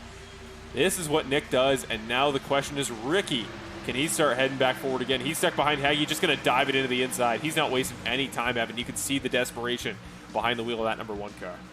Yeah, that really shows you the problem with fresh tires is that, yeah, they're great. You're going to be really fast, but you're going to be stuck behind these guys that don't have them. And that's really what we saw on that restart. Ricky got up there. He got stuck. Had it been reversed and Nick was up on the outside, he was stuck. Ricky would probably be the one leading this race, but now we're back to where we were at before. The 2 car out front and the 1 doing everything he can in the second position to track him down. 3 wide once again here. The 44 car made it 3 wide back there for the 12th position there just a moment ago. Peter Murphy still moving forward. Sean Brick getting the pass done on Zach Hillman, who somebody hit the outside wall there a little bit. Going to clip it. Probably one of those older tire guys, if I had to guess. Back up to the front, though. That gap starting to open up again. But Christopher Hamilton going to join in here. It's back to a GFR Racing 1-2-3 here between Nickerson, Hart, and Hamilton. And guy, again, who I've said he's been consistent but kind of under the radar, Christopher Hamilton. Maybe he's the guy, Evan, to go after Nick, and maybe if we make this a quick move on the 1, the GFR guys will at least shuffle that order, I think, for the first time all race. Yeah, I mean, we'll definitely have to see how things go, but I don't know how much these guys really want to be racing back here and really let Nick get that lead. They might want to just try and single file out, do what they can, and try and gain it themselves. But, I mean, obviously, if Hamilton thinks that he has a faster car, he's definitely going to try and go around him, and you can't blame him for that. Not in the slightest here, and those guys are flying right now. The 2 car, the 1 in the 15 have cleared the field by a full second. Peter Murphy there, shout out to him. I think he's one of those 2 tire guys. The 38 car up to 4th here in a race that started back in 24th. No, it's a New York native. Probably thought he was going for a top 10 here tonight. He finds himself in 4th now, and he's got good pace to hold it there. It's going to be him and Sean Britt battling out, I'd imagine, for that spot towards the end, especially provided we don't get another caution. But what a solid day for both those gentlemen. Really great to see. And Jacob Elkins, again, he's had an up-and-down race here in the top 10. He finds himself 6th at the end of this run, and Mike Wright falling back on those non-existent tires here. Didn't pay for tires in that last pit stop, but should be able to at least coast it home for a pretty good finish. And one got to keep an eye out on the 8 of Kevin Foster. He just passed Curtis Yancey for 11th position. Curtis has been falling back, kind of was stuck in the middle line, couldn't really get a good rhythm going, all the way back to 12th now, and just losing his position to Kevin Foster, who is in 11th and working his way up. What a comeback race for Kevin Foster. He's fallen so under the radar, but again, tonight's sponsor on behalf of Clutch Automotive, maybe the drive of the day. Because remember, he was at the back end of the lead lap here. He was in 32nd at one point. Now finds himself battling for 8th position. And Mike Wright, the way he's dropping back and the way Kevin's going forward, could move himself up into 7th here in just a moment. these GFR guys are really coming alive here at the end, but I think the story for Kevin Foster, maybe the feel-good story of the race. What a drive there from a guy who, again, represented Clutch Automotive tonight. I think he's doing so very well. Yeah, really, no matter where this 8 finishes, as long as he stays anywhere where he's at, a top 10 finish is going to be great for him after the beginning of the race that he had, as there's 24 laps to go here at Kansas. Back to the front here. This gap's coming down again. These GFR guys, you could throw a blanket over them. That camera is cropped correctly. We got Ricky Hart Jr. on Skype, but unfortunately a little bit low, but we're still going to see that. You can see that just that expression, the subtle movement of the hands. This is where it gets big. And am I crazy, Evan, or is that gap coming down here in front? Because Nick is not getting away as much as he was before, and now 6/10 separate the top 5 race cars right now. Yeah, he is definitely not pulling away like he was at first. There's not much of a gap at all there, and there's definitely not much of a gap from second to third. So this is definitely going to be a fun race to keep an eye out on as these laps dwindle down. It looks like he's gaining on them. And more than that, it looks like 4th and 5th. They're battling pretty hard, and they're gaining as well. They are. Sean Britt again. Quiet race for a guy who's had a really good start to the season points-wise. That 98 car, really good speed on the top side. He's getting better runs. He's going to get the 38 car. Might get the 15 car here. I think he will. Going to get a great run off the exit of that corner. And he might have a shot at second here. Just the way Sean Britt's running. I love that higher line. I love guys that are willing to experiment. And right now, he's doing so better than anybody, and he's going to find himself in 3rd place as we come off of 4. My question is, if these guys really start racing back here, Sean Britt racing Hamilton right now, if Britt catches up to Ricky Hart Jr., that could give Nickerson a chance to pull away. Yeah, it absolutely could, and I think these GFR guys, I think they wanted Hamilton back there in 3rd. I don't know if he thinks he has the pace of these guys. I think the 2 and the 1 are on a different planet, but here comes Britt again. Might give the 1 car some trouble. I think he will. He's going to get the move done, at least onto the entry of 3. He's all the way to the wall. A 15 car going with him. I like that higher line. Makes it stick to perfection. I think we might have a new driver in 2nd, and a non-GFR guy getting up to 2nd place may be what we need to knock the 2 car off his pedestal, because he has dominated this race from start to from green to potentially checkered here. Yeah, the higher line is definitely working for him. You can see the run that he really gets off the corners. He's keeping that momentum up, and now he's going to be side by side with the 2. Nickerson coming into the turn. We're going to have a new leader. Let's see if he can hold it coming off of the corner. Good run on the high side. He's going to get more power down. Puts the pedal to the metal a little bit earlier. The 15 going to go with him. We're too wide, but Britt, as we cross the line, new leader for the first time effectively in about 80 laps, or at least that has been the legitimate leader. What seemed like such a dominant cruise to victory for the 2 car, or the 1, is now slipping away, and 5 cars separated by 4/10 with 20 to go at Kansas, but caution comes out and will reset completely. It'll be Britt and Hamilton, your top 2, making up your front row. Where is Jackson Knock, who is apparently seems to have gone around that 00 car off of the tri-oval. Milwaukee, Wisconsin native is going to bring out caution number 4. Let's see. Go to my kick racing replay. See what happened to him. Whoa, big shunt there. Catches the 10 of Matt Crockett. A little bit of contact there. Some typical iRacing collision physics. And now he's looking the wrong way. And brings out caution number 4. He'll jump back to 27th. Looks like Matt Crockett there also going to drop back to 29th. And the Brigham City, Utah native. Pretty quiet night for the 10 car overall. But that is not what you want to be seeing with 19 laps to go in his race. Yeah, and this is really going to be an interesting restart here, not only up front. Of course, we've got Sean Britt leading this race. Nick Nickerson going to have to be starting in 2nd position.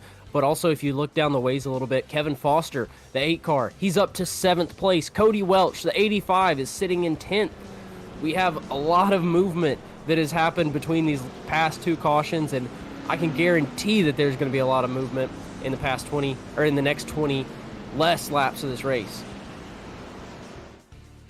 Well, for a guy that has just dropped back a couple spots in a race that seemed like it was his to control, looking here on Skype, Nick looks pretty jovial. Nick Nickerson is not looking all too fazed by his current situation. He's going to be on the front row, so it's not like he's falling way back. It's not like he's way out of contention, but I think, Evan, you got to be a little bit rattled, aren't you? I mean, we always that's such a big thing in broadcasting, in any sport. You talk about the confidence, and it's like, okay, how confident are you about a current situation? Like, that's not always the way I think to break something down.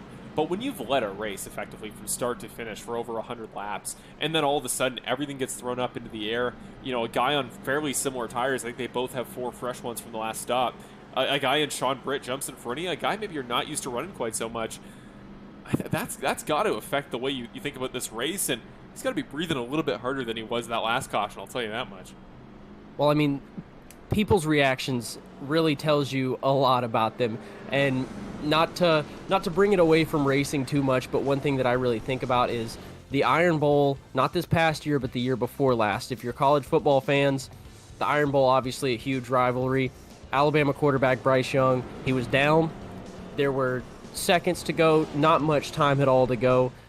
Alabama was down. Bryce Young has a long way to go.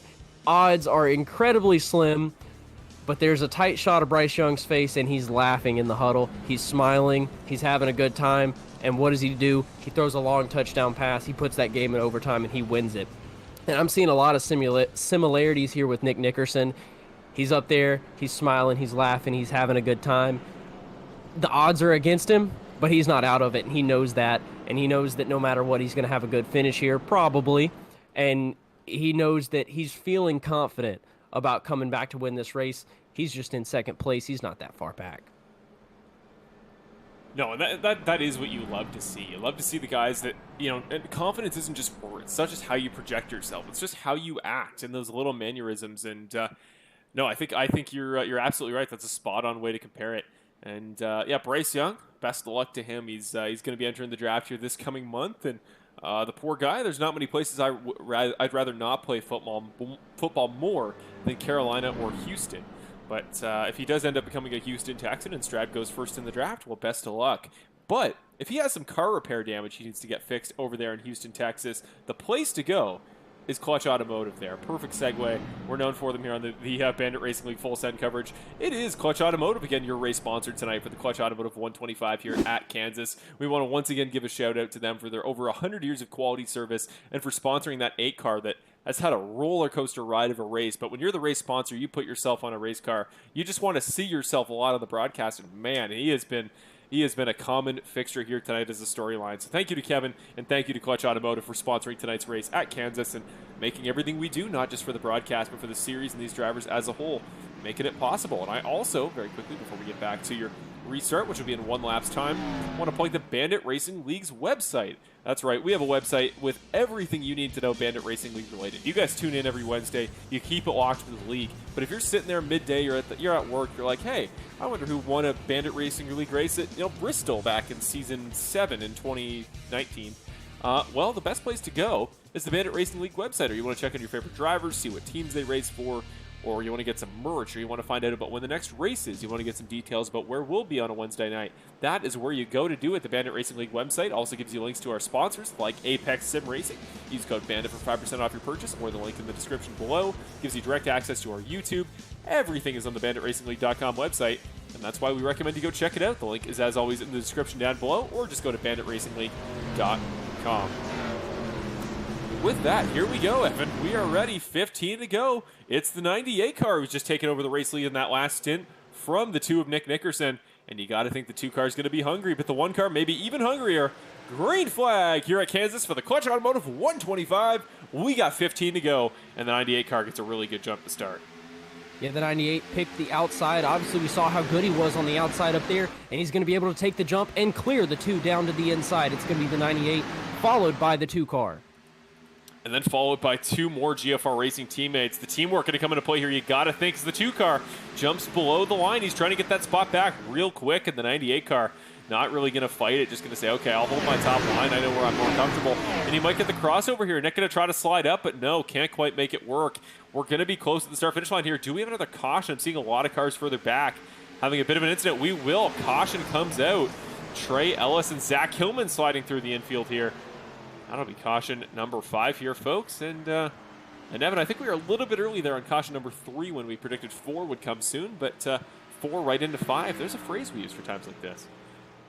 Cautions breed cautions. They do indeed. They do indeed seem to. So Zach Hillman here was involved. He'll be in 26th position as he returns to the track. And Trey Ellis, who again, really great qualifying. Started all the way up in 4th. The Chesterfield, Virginia native has found himself in a little bit of adversity and unfortunately finds himself back in 28th. But you know what time it is. It's time to go to your butt kicker racing replay. See what exactly brought out caution number 2. And also Jason Greenwell and Terry Condis seem to be involved.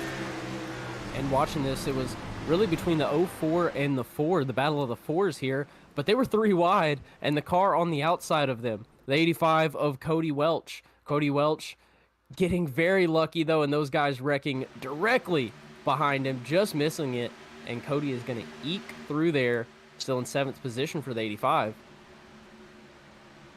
Trying to go back here and get you guys a good perspective on this one here. It's always tough with the wrecks with a lot of drivers returning to the track. So here we go. This is off of turn number 4. Yeah, you're exactly right there, Evan. We were 4 wide briefly for a moment between Yancey, Guzik, and Welch just avoiding the 4-car of Ellis. So if you're looking for some good luck for Cody Welch here, I think it may have finally shifted his way. But yeah, huge wreck there that'll bring out caution number 4, and that's just number 5, and that's just hard racing. You know, that's a byproduct of what we want to see here in the Bandit Racing League: is guys pushing, is guys wanting every last spot, and yeah, sometimes you roll ones and don't get things the way you want, and now suddenly you find yourself back in 25th when maybe a higher position was almost guaranteed. Is Kevin Foster here back down pit road? Interesting call here.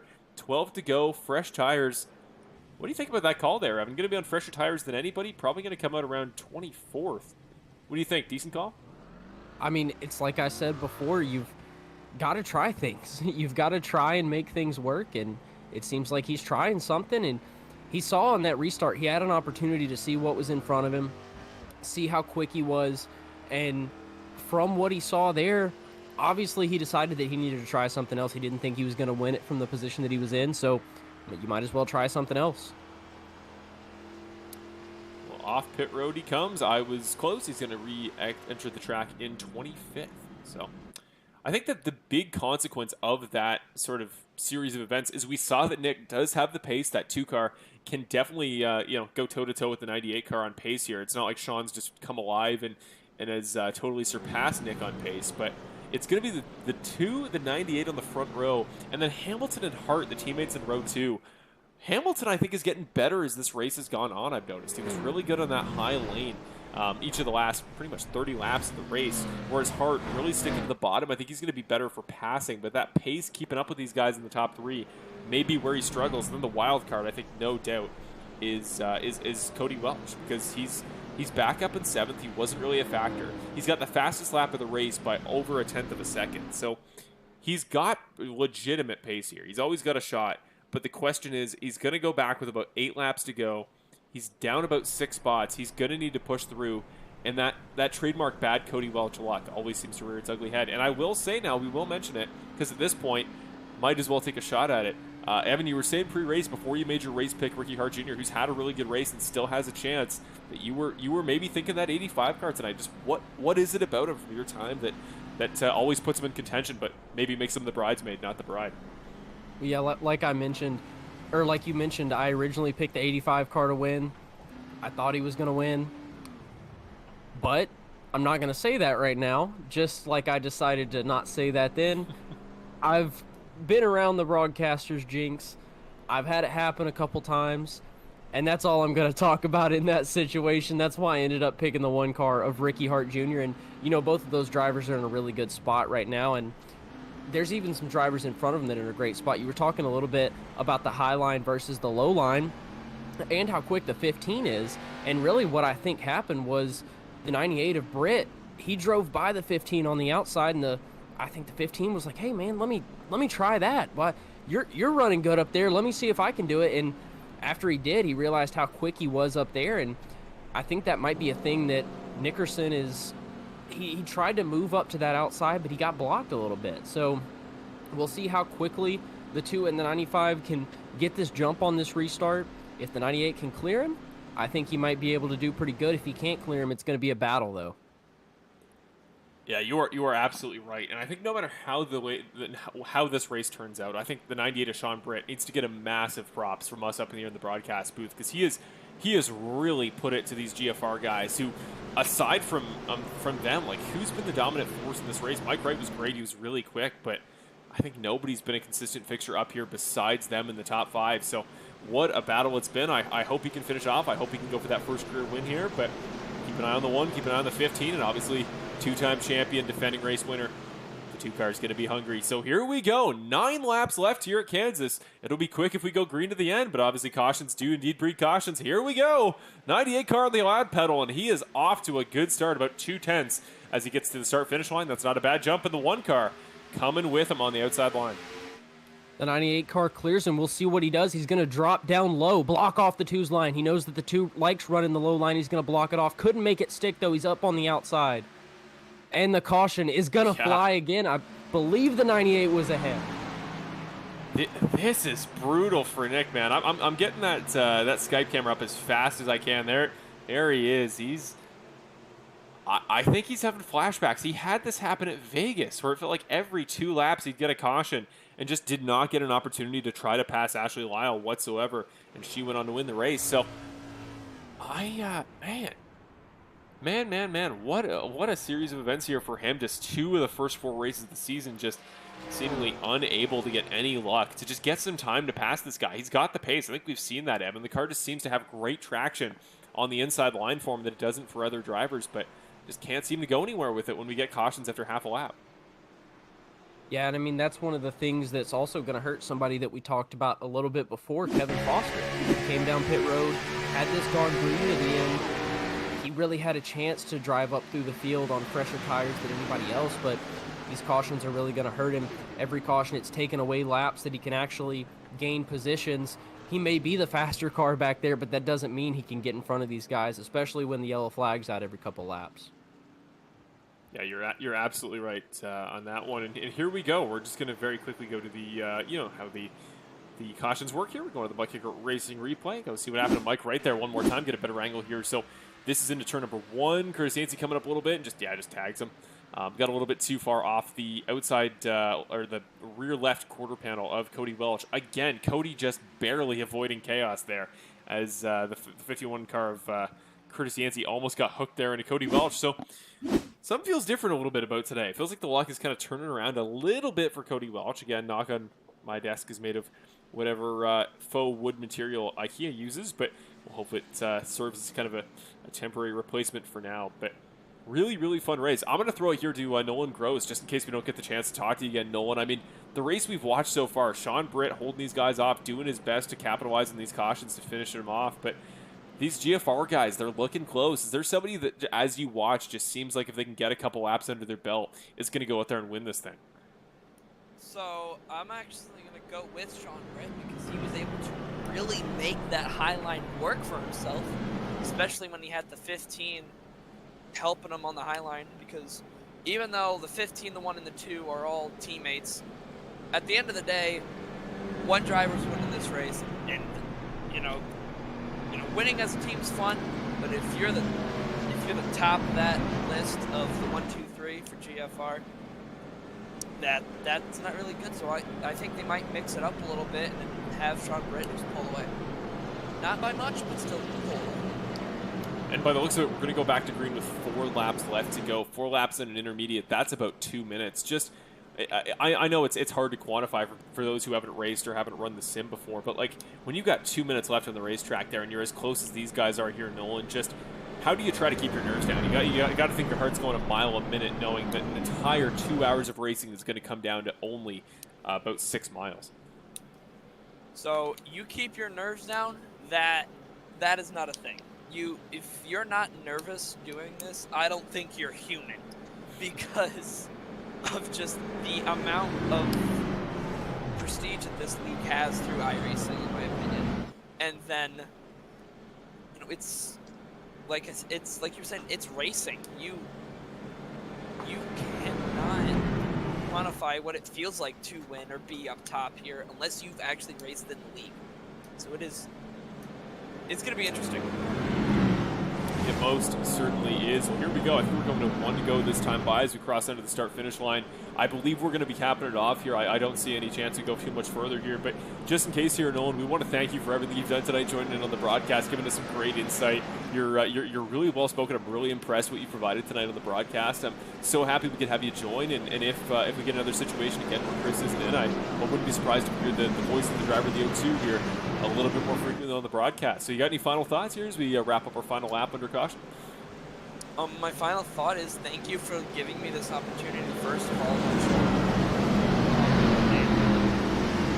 I'm going to say it. Sean Britt is going to be my official pick to be winning this race at the end of the day. Okay, Sean Britt's the guy to watch for. He's in the best spot of anybody, so I think you've got a very good shot to be correct here. But thank you again, Nolan. We absolutely appreciate you coming in, and we love having a third voice here and getting a new face here on the broadcast. The 98's the guy to watch. Evan, one more time here, 4 laps to go. You going to change that winner pick, or are you still feeling pretty good with the one car? Hey, I'm feeling confident with the one car. Sean Britt, he's had a great run today, and honestly, any of these guys in the top 5 can do it. As you see him right there, doubled up, stacked up, ready to go. The 2 car on the inside, the 98 car on the outside. The pace car is off, and the green flag is waving for possibly the final time here at Kansas. Clutch Automotive 125. Here we go. 98 car. Best jump he's had all day. Sean Britt looking to cap this off, looking for his first career Bandit win in a performance that it won't be a fluke. It'll be a powerful run to the finish here. 4 laps to go here. 6 miles of Kansas. The 2 car again down to the bottom. That's been the move for him today, and he is going to comfortably slide into the inside, give Britt some trouble. Here comes the 1 car. Is he going to put the bumper to his teammate all the way to the bottom? We're 3 wide. Can the 1 car make it stick? 3 laps to go here, Evan. This could be it. Could the streak be over? 3 wide coming to the line. The 1 car's got a shot to get his teammate. The 1 car's got a shot, but watch out for the 98. He's got the momentum up there on the high side. They're 3 wide for the first 3 rows. Here. The 1 car down on the inside is going to have the lead. What a race! 3 laps to go here. Welch is in it. 4 wide off of 2. What a race here at Kansas Speedway. How have we not wrecked? Welch holds on, but the 1 car gets his teammate. Now the 15 is in the cappered seat. Caution just in time coming out. Parts on the front row. Welch is up to 7th.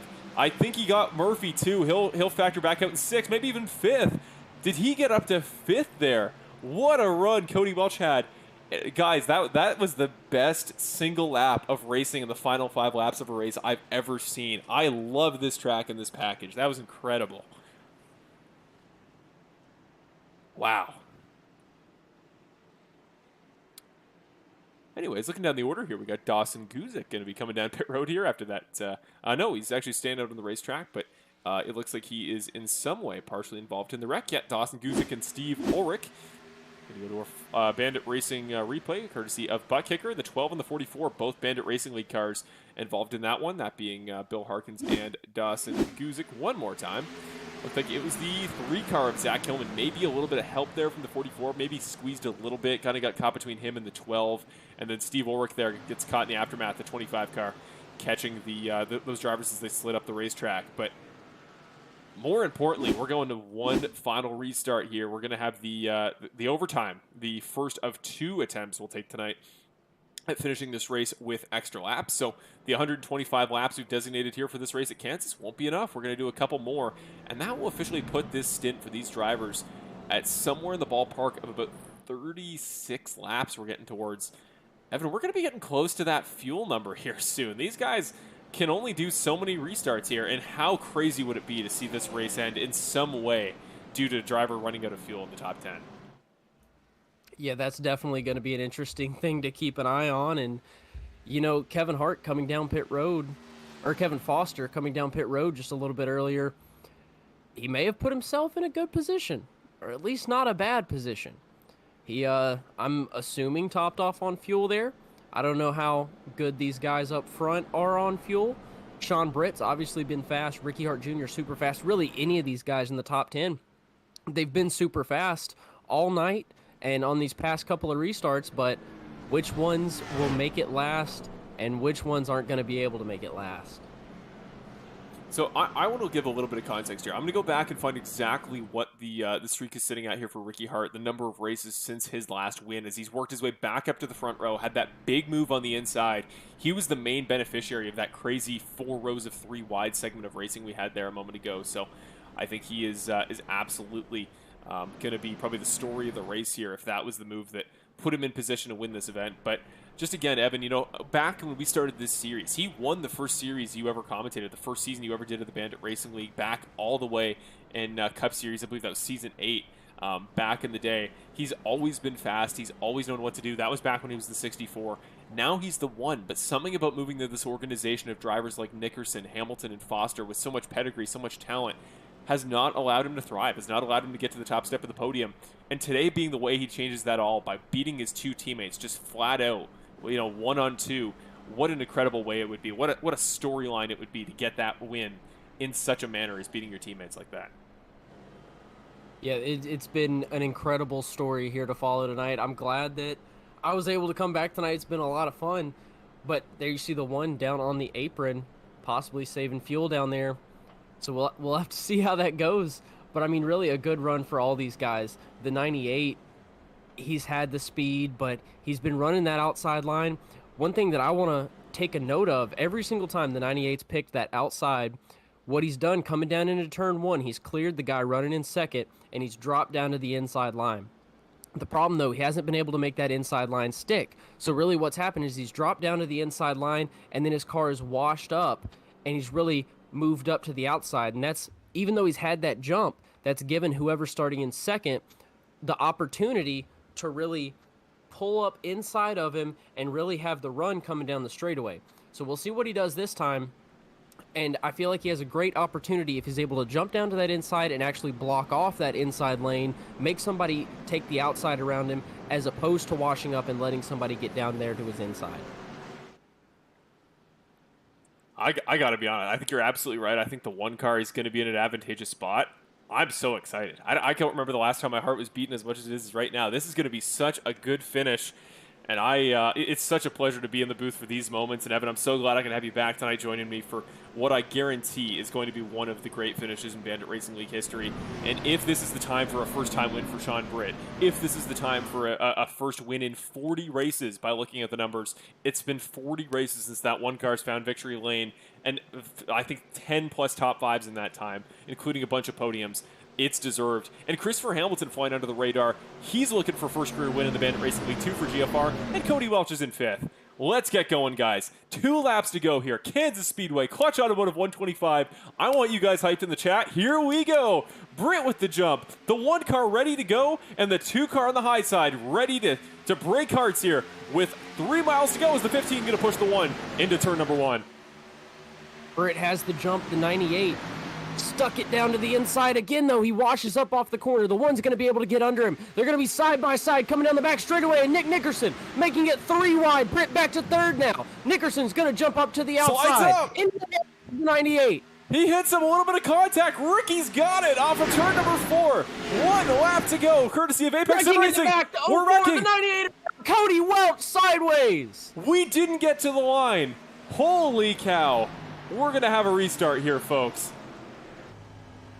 Oh, my goodness. I don't believe that IKEA desk is actual wood, because the 85 of Cody Welch was involved in that accident. He didn't scrape free of that one. And the 98 as well. Such a great run here tonight from Sean Britt, and now missing the front bumper. Just heartbreak. What a race it was for the Rollsville, North Carolina native. Again, that last restart, we were talking with Nolan, the place you want to be is up front, but that's what can happen if things just go a little bit wrong. I'm just going to say it here, Evan. I very quickly, Cody Welch, yeah, he's got damage, maybe on that 95 car, but they're going to reslot him back in 4th. He's still up there.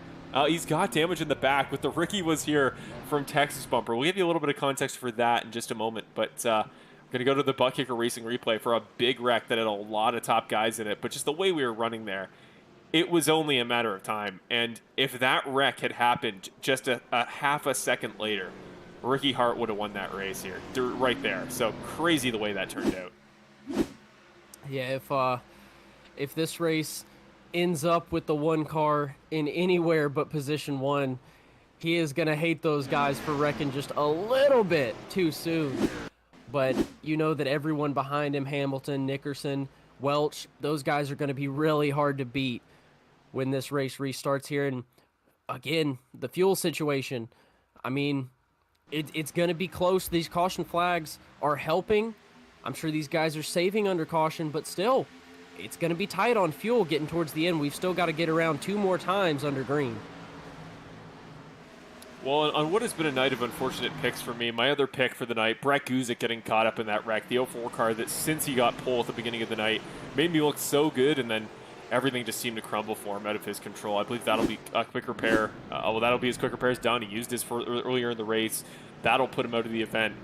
And, man, the storyline continues for these guys. These late race wrecks that include big names, they run out of quick repairs, and suddenly series fixtures that you always think are so certain to be just racking up points week after week are out once again. And I think the main beneficiary here, besides Nick Nickerson, if he can get back up in the top two, is Christopher Hamilton, who's once again likely going to come home with a good point spot. But at this point here, Evan, first of all, cautions breed cautions. This race would not surprise me at all if it didn't end under green. But also, first of all, GFR top three. So this is the way they wanted it to work out, I'm absolutely sure. Followed by Cody Welch, who has damage. So if he doesn't have the pace here on the restart, which he may not, unfortunately, that'll at least keep things interesting. Yeah, Michael Ramos in the chat there again, former driver of the series, who actually former pole sitter in the Bandit Racing League. I want us all to remember. Yeah, thinking he's got some engine damage, and yeah, the 85 and the 04 car coming into contact there. So two big names, one big incident. But Christopher Hamilton just racking up these points. The Tempe, Arizona native. I'm so impressed with how he's driven all season this year. And I made the Matt Crafton comparison to his winless truck season before, but the wins are close too, and this could be it. We're talking a lot about Ricky, but don't let that 15 car of Christopher Hamilton fly under the radar. A first career win for a very deserving driver in Christopher would be a great way to end the night too. I completely agree. And another thing that is going to help out these teammates up front, you mentioned the 85 car may have engine damage. He's going to be slotted in fourth position though, so that outside line, everybody behind him, they may be looking to get around him, and that may be causing another yellow. And one good thing to mention, we only get 2 green-white checkers here, so no matter what, this will be the final restart of the race. Whether the race ends under green or it ends under caution, this is going to be the last restart. Final time tonight, guys. Everybody in the YouTube chat, I want to hear some predictions. I want to hear your final result guess for your winner tonight here at Kansas, because first of all, what a deserving winner it's going to be, and we're going to throw it here to Ricky Hart Jr. Unfortunately, camera's still not properly focused here, but it'll have to do here as he and his teammate going to be on the front row here. It's Hamilton and Hart at the front, followed by Nickerson, Welch, going to be third and fourth. Again, Cody Welch, we want this to be the chance for the win, but I just think too much damage on that car to foreseeably get it done. But maybe he'll prove me wrong. Maybe he'll jump to the front there and we'll get a caution, and this could be when that streak finally ends. But I'm so excited, folks. I cannot imagine what Ricky Hart's beats per minute must be right now. You saw him there just a moment ago. He looks calm, but can't be feeling that way. He's weaving a bit to get those tires warmed up. I can't wait, guys. Let's get ready to go. Let's get excited here on YouTube. We got a great viewer count right now. Everybody's excited. And no, Kelly's absolutely right. Nick has got an absolute shot here. Here we go, everybody. Green flag here at Kansas. The one for the first restart of the night leads the field to green, and he and his teammates will look to finish this off. The 1 and the 2 going to battle it out. Will the 1 car go low to block? He's going to stay right in front of his teammate. Yellow comes out. It's over. Immediate yellow, and the streak is over. Ricky Hart Jr., the smile on his face, the 40-race streak will come to an end. Look at the fist pumps. Not the way he wanted to do it, but you got to put yourself in a situation to win, and he has. Congratulations to Ricky Hart Jr. for GFR Racing. Coming to the Apex Sim Racing white flag. Going to be your winner under yellow at Kansas Speedway. Yeah, you know he didn't want to win that race, or win the race that way. You know he wanted to actually race for this win with Nick and Hamilton and Welch behind him, but the thing is he did. He still raced for this win. He put himself in this position. He had 133 laps to put himself in this position, and he put himself in the perfect spot when the final caution flag flew. The 1, 2, and 15, the GFR teammates, taking the top 3. Here we go, coming to the checkered. It won't be heartbreak for the 40th consecutive week. This time, it will go the way of Ricky Hart Jr. The 1 car will do it, crossing the line. Ricky Hart Jr. is your winner at Kansas. It is over, folks. The Welch streak may not end, but for a very deserving number 1, a former champion in this series, the guy that was champion when Evan last broadcasted this series, fitting you're here joining us tonight.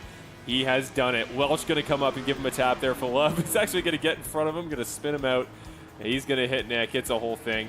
Props to Cody Welch there for giving his love. Curtis Yancey coming up to see him. So is Nick. Look at the smile on that face. Ricky is happy to be a Bandit Racing League driver right now. And there's really almost no one that I would rather see a win streak come to an end with.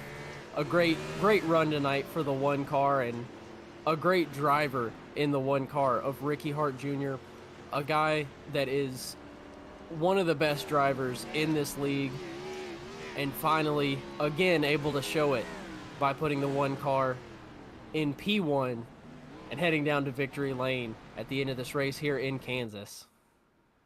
What a moment, guys. I want to see everybody here in the chat giving props, because this is such a well-deserved win. Again, wasn't under green, but I mean, come on. The way it was deserved, that pass at the end, I was saying I thought that pass was going to be crucial, and beautiful moment here. The 4 GFR guys going to make it 4 wide, going to spread across the line here. What a moment as they're all going to park. Christopher Hamilton, I genuinely didn't even notice who the podium's going to be. It's Ricky, it's Nick, it's Chris. I'm going right to the race winner interview here as fast as I darn can, because I want to hear this guy talk. There's the triple kind of burnouts there we got going. Everybody just going to do a bit of a drift across the line. You can see it on his face. I can't wait to talk to this guy. Just, it's over. The streak is over. And, man, I'm emotional. This is great to see, man. It's been so long. It's, wow. Wow. He's doing the burnouts. I'll let it sit for about 1 more minute. This is crazy. You don't know how much you care about this series until you're sitting here as a commentator. I'm kind of tearing up a little bit. This is such a beautiful moment. Just seeing Ricky's face and just seeing a guy who's put so much into the series for over 2 years, getting it done. I mean, Evan, what can you say? Speechless. Honestly, it's great to see the one car back in victory lane. A very deserving guy, and that car looks great sitting right there. Can't wait to hear what he has to say after that great race. Here we go. We're getting him up in the broadcast booth. Your Bandit Racing League winner's interview with your winner at Kansas, Ricky Hart Jr. Ricky Hart Jr. It is Marshall up in the broadcast booth. You got a copy? I got a copy. What's up? Ricky, we can't even put into words right now. We are Evan and I are genuinely speechless. Seeing your face there, man, when you crossed that start-finish line, I was kind of tearing up a little bit, man. This has been so long in the making. Last time you were a champion here, Evan was broadcasting this series. You were the dominant guy. And back in the Cup car, we come back in this season, and I'm just waiting. I'm just waiting for things to click. I'm waiting for that well-deserved win to finally come to fruition. And tonight, it happens, man. Just, what's the emotion? How are you feeling? I saw that face when you crossed the finish line. I haven't seen that from you in a long, long time. Oh, I'm so giddy. I'm so happy. It was bad there for a minute. I was coming up to the line, and yellow came out, and I swear I was feet from the win the first time, and I'm like, I got so mad. I'm like, I'm gonna lose it. And then that caution came out after the restart, and then and Nick came across the radio and Chris came across the radio, and they were like, that's it, you got it. And I'm just ecstatic. I didn't even know it's been that long since I won. Somebody told me the other day, they were watching a stream, you guys called out like 56 races or something. I'm like, dang, that's a long time, but it's over. Ain't 56 races no more. Woo! It's over, man. Whenever we mention that Cody Welch streak, we will no longer mention you secondarily. To be fair, we did recalculate it. It wasn't as long as I thought. 40 races will be the final tally. That one car goes between wins, about a season and a half. But, man, it was such an event to watch tonight. We said to Evan's joining us up in the broadcast this week. I said to him at the beginning of the race, this is going to be a balance between patience at the start and aggression at the end. That's exactly how you did it. You waited behind your teammate. You and those GFR guys dominated like Hendrick Motorsports for the first 120 laps. And then when push came to shove, you get that move down the inside of the line. Talk us through those quick, caution restarts and getting that move done 3 wide on Britt and Nickerson to win it. I don't even know. Everything was a blur there at the end. I mean, we had our team orders, if you will. We were just trying to get a good restart. We knew that Cody was on fresh tires. We knew that there were a lot of guys back there chomping at the bits. I looked in the mirror the one time I saw Cody up behind us, and I'm just like, wow, he looks hungry. I don't even know how, like, his car just looked, he was ready to go. And then we took off, and Sean, drove down to the bottom. He was the leader. He drove down to the bottom, and then he came up just a little tiny bit, and I was able to get underneath of him, and I was like, okay, I'm sticking here. He went up high. Nick came up. He made it 3 wide, and I was just like, I got nowhere to go. I'm just going to keep it to the bottom. I cleared him, set sail, and I was like, okay, I think I got a chance. And yeah, that's when I got heartbroken because that caution came out. But but yeah, I mean, everything was just happening so fast, and we knew it. We had those guys behind us, so I mean, it was just we had to jump out in front and go and block as much as we can. I think we said it 3 cautions ago. I was like, yo, just get that inner Joey Logano thing going. You know what I mean? Just think of the number 22 when we're hitting the throttle and, you know, drive through the mirror, I guess. And whatever it was, it worked out. And we just, I don't know, a little bit of luck tonight and a little bit of strategy went our way. Yeah. Yeah, you've been deserving the luck for a long time, man. I was so glad to see things finally break your way. I've never been more ecstatic about a race ending under caution as that, because the way you made that pass on Britt and Nickerson, I wanted that to be the winning move because I didn't think we were going to have anything to beat that. I got to say, I'm a little bit upset that the race that I finally came up with, the idea of Ricky Heartbreak as a nickname, is the one you end the streak immediately. I will say, I was like, gosh darn it, man. Like, that was going to be great t-shirt material there potentially that I'm sure hopefully nobody would have bought because that would have been cruel. But man, I can't even put it into words, man. We're so happy. Evan's so happy to be here for this, and just these are the moments that make me love being a Bandit Racing League fan, because like knowing how much you put into this series every week for the past 2 or 3 years, to finally get to this moment that you've deserved for such a long time. For those watching at home, you know, the weekly grind, what you put into this each and every week to practice for these races to get as close as it is. Does it feel more special, and like how important is it knowing how much you've put in over 2, 3, 4 years since you were the champion to come back to victory lane? Where does this rank with your big Bandit moments? This feels good. I think after going 40 winless and like you were saying, most of the heartbreak kid, this feels amazing. I put this second only to winning the championship. That championship win was awesome. But at the same time, I mean, the last 40 races, it didn't feel that long, and there was a lot of talent coming in, and we had a lot of newcomers that were coming in that were strong, and I got to see the league, you know, build and grow. So even though I wasn't winning over the last 40, it's been great racing, and you know, I've been smiling the whole time. I've been upset, but been smiling the whole time. I'm glad to be here. This feels really good. It's been a long time since I got to talk to you. Almost forgot I had to do this. Now I'm glad I'm doing it. This is awesome. I'm going to do it again next week now. I'm just hoping this is going to kickstart something, and you know, oh man, where are we racing at next week? Well, we're nowhere next week. I will say you get a week off. You get some time to soak it in. But next time we return to the track, we'll be at Dover. There you go, Ricky. Your track, man. I love that track. I'm so excited. So hopefully we can go back to back, and I can get that one in here too. That'd feel real good. That'd feel real nice. How crazy would that be to end the streak on a back to back? That would be incredible. You got 2 weeks. I hope that this confidence boost, this pump of energy, is going to encourage you to go out there and just absolutely give them heck at Dover. But I feel bad taking away time from you here. You know how this works. You know how the broadcast booth works. You got any shout outs? You got any friends and family you want to mention? As Benjamin Lacey pops up in your Skype here, we'll fix that. But anybody you want to shout out? Anybody you want to mention? Now's your time, man. Shout out to Sueno de Atzo, Big Red Propane, all the other sponsors that you know, Kevin and Nick go out and get every season for us. I appreciate you guys getting on board with us. Shout out to my coworkers at Sioka that hop on every week and watch the stream this year. That's really cool. I think I got a couple of text messages. Maybe they saw me win. So yeah, shout out to them, and as always, my family.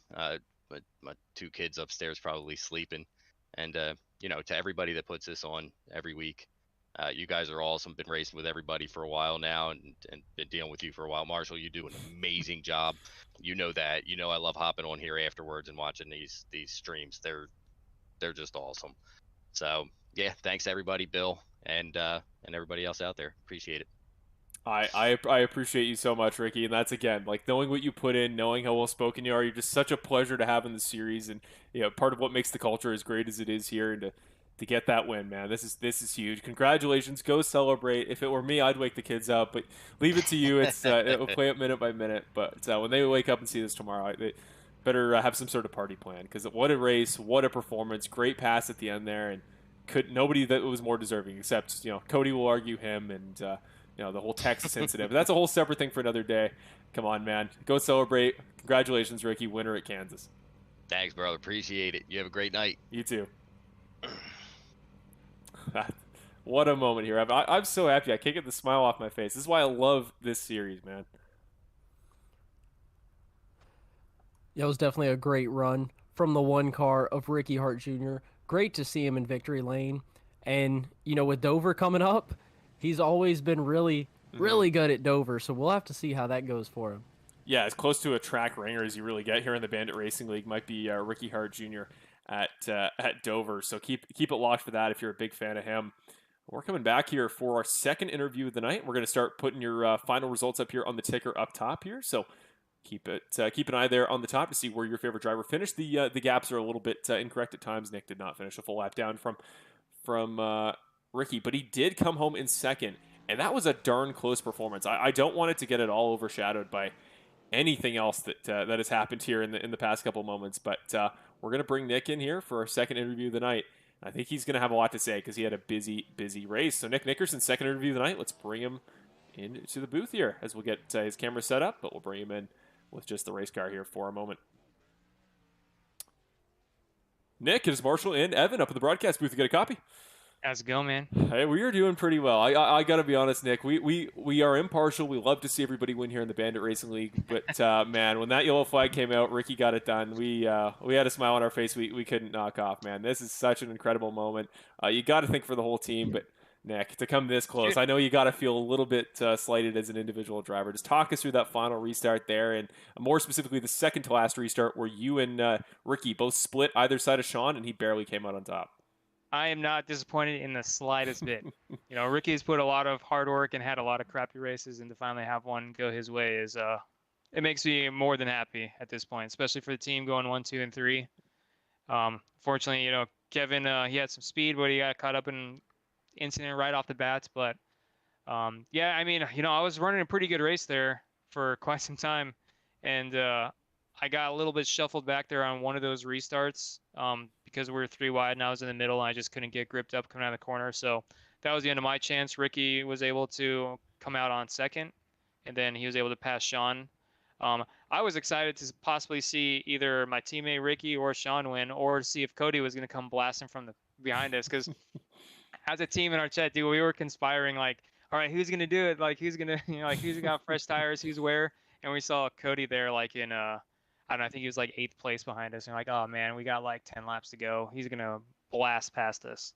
But once again, similar thing like for me and Rockingham, and, as before, like yellow after yellow, it just ruins your ability to utilize those fresh tires. So, but yeah, man, what a race. I thought it was going to be terrible, but actually I think it turned out to be a pretty decent race. Yeah, man, it's a good time. Yeah, so I'm going to throw back. I mentioned specifically one of the things you said about the car in the past, how close this Cup car makes the racing. Everybody's locked bumper to bumper. You can't really get away.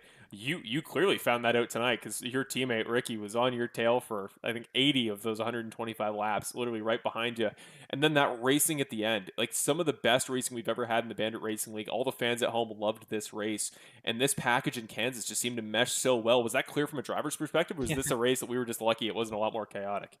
Yeah, I think a lot of people were just kind of laying back in the beginning.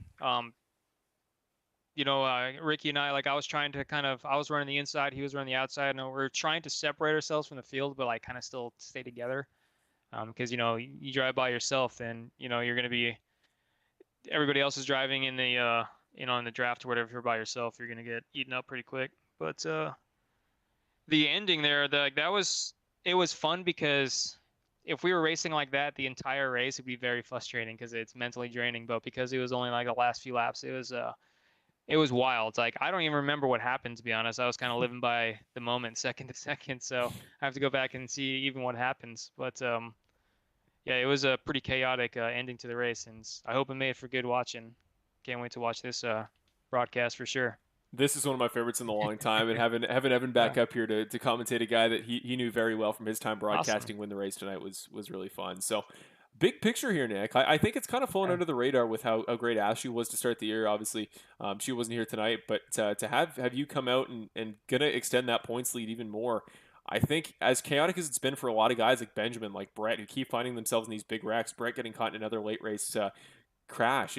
What is it that do you think you're doing anything any differently than your longtime championship rivals that really can't get it figured out here to pick up points to start the year? Or do you think it's just a case of luck is more powerful than any season in the past this season?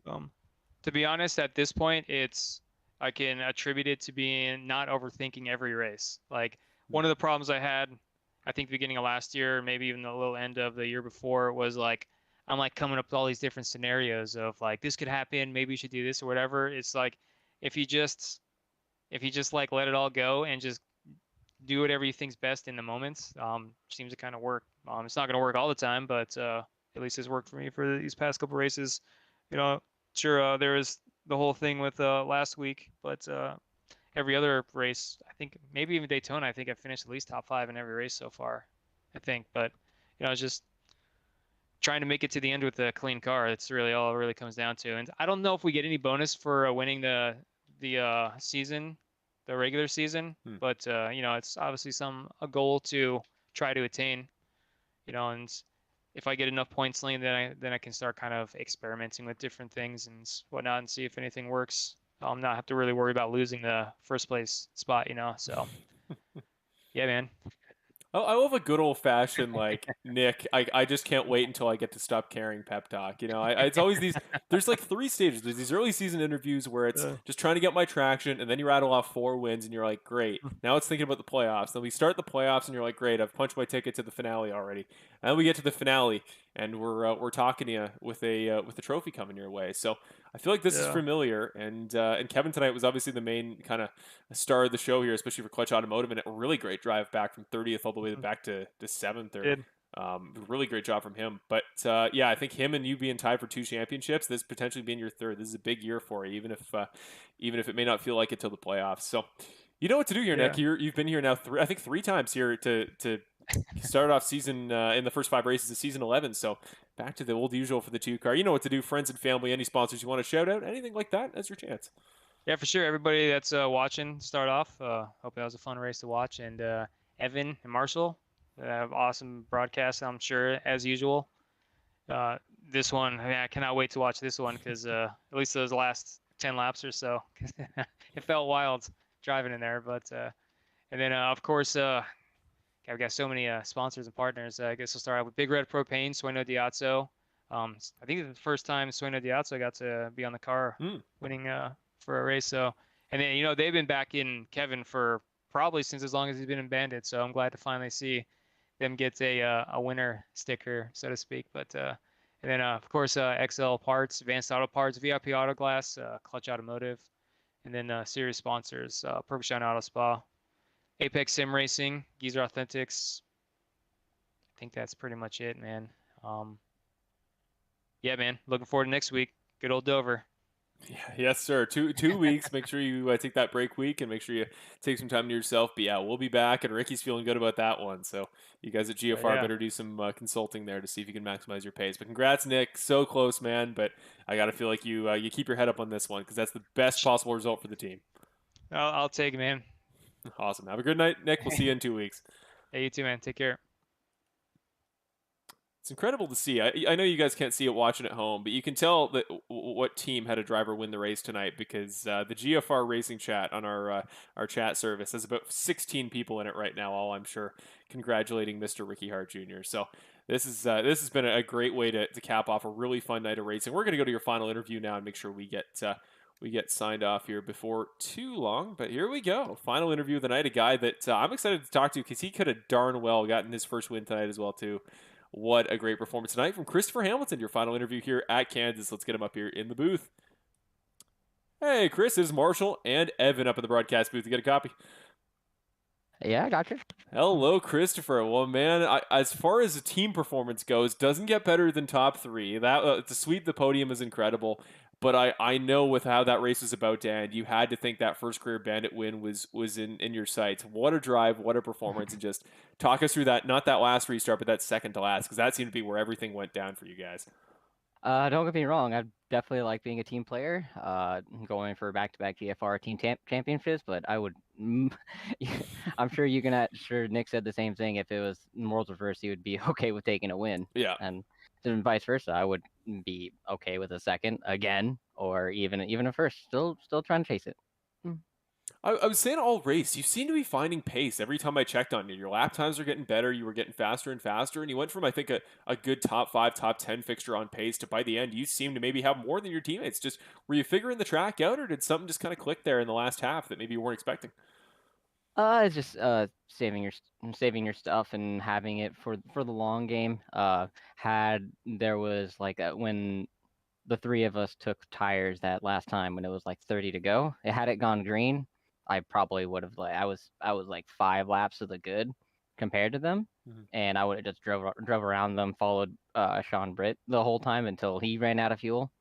So I was hoping for the long game, didn't get it, but yeah, just trying to stay up there and just find a way around. I mean, love my teammates to death. They have taught me a lot in the past season and a half. But definitely still looking for that first win. Still looking for it. The first win's always huge, of course, and for GFR, how many championships and wins are combined between your teammates. Obviously, I know there's a lot of pedigree, a lot to prove there, but I think maybe aside from your teammate Nick, you may have the best overall season we've had so far this year. You're dialing in those points every week. You're coming away with those big paydays and looking more and more confidently like you're going to just sweep your way into the playoffs here sooner rather than later. But man, just how are you feeling? Because that 15 car, every time I talk to you, you seem a little bit hungrier. When you can't quite get that top spot, you're a little bit more disappointed. And we talk to you on the podium interviews all the time. So just, 5 races down, 8 more to go in the regular season. Do you think a win is coming this regular season? Or is that 15 car's aspirations looking more at the championship than anything? I mean, for sure. I'll take it. My mentality is points where they stand one race at a time. Yes, I would love to make the playoffs again. Yes, I would like to fight for a championship, of course. But if I can, the first win is going to be special. I don't know when it's coming, but I definitely want it sooner rather than later. I feel like I have the speed to be up front, and I feel like I belong there. I mean, I can take it to Nick. I can take it to Cody. It's just playing the strategy out. Maybe getting better on my pit entries and pit exits. That was one thing I suffered with last year, and I definitely worked on that a little bit on the off season. But one race at a time. We'll take it race by race. Absolutely. Couldn't have put it better. That's what I like to hear. I get a really mature approach to the way you're thinking about it. And you always seem to have the poise, the pedigree of your teammates, even though they've got like 15 combined years in the league. So I love talking to you, Chris. I love having you back here in the podium, and the same amount of excitement and joy we had for Ricky tonight, I know we'll have for that 15 car when you're the first interview of the night, and it's coming soon. So you know what to do here. You've been here plenty now in these last couple of weeks and a season and a half. So any friends and family you want to mention? Anybody watching at home? Any shout outs or any sponsors you want to mention? Yeah, first off, huge thank you to Bill for letting me run the Geezer Authentics all season this year. It was a very short notice deal, and the fact that he was more than okay with putting Geezer Authentics on the car really can't be any happier with that. Please go there and support the league to get your T-shirts of your favorite drivers, even GFR Racing. And some of the other ones, even I think we got some things in the works. Huge thank you to Ryan McCauley, the painter of the car. He does a great job on it. Just make this car look fantastic. And then got to get some good ones for the off nights. Huge thank you to you guys for putting on a great broadcast. I always like going through and watching it. And the friends and family back home, love you guys. Thank you for the support. Amazing. Very well put. And yeah, your paint scheme, man, one of the best in the series. I don't know if I mentioned it yet, but it's so slick, so clean. Looks like it could be on a real cup car tomorrow. So yeah, you put it in the podium. Great job for the team. Great job for yourself. And I love that hunger. Keep that up. And in 2 weeks at Dover, maybe that'll be your chance. Let's see. We'll see when we get there. Beautiful. Thank you. Great to talk to you, Chris. And we'll see you in a couple. Yeah. Have a good night now. Amazing. With that, that'll round off your final interview for tonight, and the final 3 there. All GFR racing drivers in the interview booth tonight, because that was just team domination in its purest form. It's been a long broadcast tonight, folks. We're coming up in about 2 hours, 20 minutes since we went live. So I'm going to throw to you here, Evan. Again, I want to give you a massive thank you for jumping in tonight, because this is the most fun I've had in a long, long time. It's great to have you back, an older perspective, and I think tonight, storyline-wise, for 2 guys that used to do the series a long time ago, could not have worked out better. Yeah, it was a lot of fun. Thank you for having me back, Marshall. It worked out great. It's my spring break this week. Not going anywhere yet, so thankfully I was free tonight. Super happy to be able to come. Happy that I could make the pick that ended up winning the race here Very tonight true. with Ricky Hart Jr. Yeah, it was a lot of fun though. It was a great time. Being able to get back in here, talk about race cars is always just a lot of fun. Before we hop off, I just want to encourage anyone still watching to check out Evan Wall Media on YouTube. I've got a video coming out in the next couple of days. I'm trying to work on getting it finished up now from the Alabama 200 at Montgomery Motor Speedway. It was a big race with a lot of cautions, but it was a lot of fun to watch. And if anybody is going to the Radler in Op this weekend, let me know. Reach out to me. We'll meet up. Amazing. I like those plugs. Something a little different from you, Evan. And yeah, absolutely, Evan. We have to give him all the thanks in the world. He's the reason all the graphical backbone we have that runs this series is courtesy of Evan. Does great work, and I know you're always busy making great stuff happen in your personal life through school and through Alabama there. So we wish your Crimson Tide the best of luck there in March Madness, and I'm sure we'll talk plenty in the future. But again, want to give you a thank you for coming out tonight. I know you guys at home enjoyed having him back, but I hope you had just as much fun tonight, Evan. Yeah, I had a blast, like I said, and hopefully we'll be able to make it happen again. It all depends on what starts happening during the week with sports and racing in the real world. But I would love to come back at some point. I always love being here, and hopefully it won't be too long. Hopefully not. And yeah, we'll see you very soon. I am sure. With that, we're going to wrap it up for you guys tonight, folks. We don't want to have you guys here too long, but we do need to thank all of our series partners, and I'm so happy to go through this list. I love seeing how many brands have signed on to the series, especially when we can put on great races and put out great content like we did tonight. First of all, iRacing, the sim that lets us put this all on. You know iRacing. It's the backbone of the series. In my opinion, the greatest racing experience you can get digitally in the world. Sorry, NASCAR 06 Total Team Control for the Xbox. You're an honorable mention. Bandit Racing League, of course, is the league that allows us to put this all on. Apex Sim Racing, huge supporter of this series. Use code BANDIT for 5% off your purchase of a button box, a wheelbase, pedal decks, anything as far as sim racing accessories. Apex Sim Racing is one of the premier names in the industry. We're so happy to have them join us in the series. And genuinely, if you're looking to go out there and get started in sim racing, I mean this candidly. I don't mean this as a sponsor. Apex Sim Racing is a great company. As somebody who for a long time has been involved in sim racing, I would absolutely recommend them to anybody. Perfect Shine Auto Spot after that, of course, through Kevin Foster as well, similar to tonight's race sponsor, Clutch Automotive. We want to thank Perfect Shine Auto Spot. As always, their link to their website is in the description below. Track Cams are Gourmets. They are the custom track camera provider that allows us to give you all these great camera angles, like this panning shot of the full Kansas Speedway you see in the background right now. Thank you to Track Cams Gourmets. You can remember you can use them for personal or broadcast use. Just make sure you acquire the proper rights to do so from Track Cams Gourmets for broadcast purposes. Their link in the description below. EvanWallMedia.com. Of course, Evan joining us tonight in the broadcast booth, making his return. We just mentioned him. Go check out his stuff. Go check out EvanWallMedia.com. Link in the description below. I want to thank Butt Kicker for the products they provide, all their amazing base shaker products, and they're really cool additions to any sim setup. So if you're looking to go that extra step further and get the most realistic, fulfilling sim rig setup you possibly can, that's a great place to start. Go check out Butt Kicker, obviously their website. Also down below too, Moser Racing in a similar vein, of course, one of our favorite sponsors here in the series. Use our link down below to get an incredible product, again, for the sim racing products, similar to Apex Sim Racing, but premier wheels. Bill Harkins has been running a Moser wheel all season. He loves it. I would absolutely recommend their products to anybody. Again, at premium quality you can't get anywhere else. Check out them. Check out Apex. Make your choice. Just make sure you use a link down in the description below. As well as Geezer Authentics, of course, your place for all things Bandit Racing League merch. And remember, your purchase of any item at GeezerAuthentics.com, very low prices. And I'm sorry I show the videos in Canadian. The prices in USD are about 20%, 30% lower. So really good products made near cost. And all the purchases go back into the league and towards the driver points fund to reward our awesome drivers at the end of the season for all the work they put in. And SimRacerHub.com. Our source for all of our points and everything related to our statistics here in the Bandit Racing League. With that, I want to give one more shout out before our final shout out for our race sponsor tonight, the BRL podcast. That is your place to go to get just a variety of amazing content. If you want recaps, if you want interviews outside of the track with drivers you may not get to hear from on the broadcast, if you want great content that talks about the world of racing today, NASCAR, IndyCar, Supercross, anything. There's a lot that went down in the world of racing this week, and I'm lucky enough to get to feature on the Bandit Racing League podcast sometime soon. So check out that episode when it comes out. Should be episode 2, and we'll be talking plenty of great content there with me and the host, Dawson Guzik. BRL Podcast, link in the description. Go check it out on YouTube. Give us a subscription, and we promise we will make it worth your time.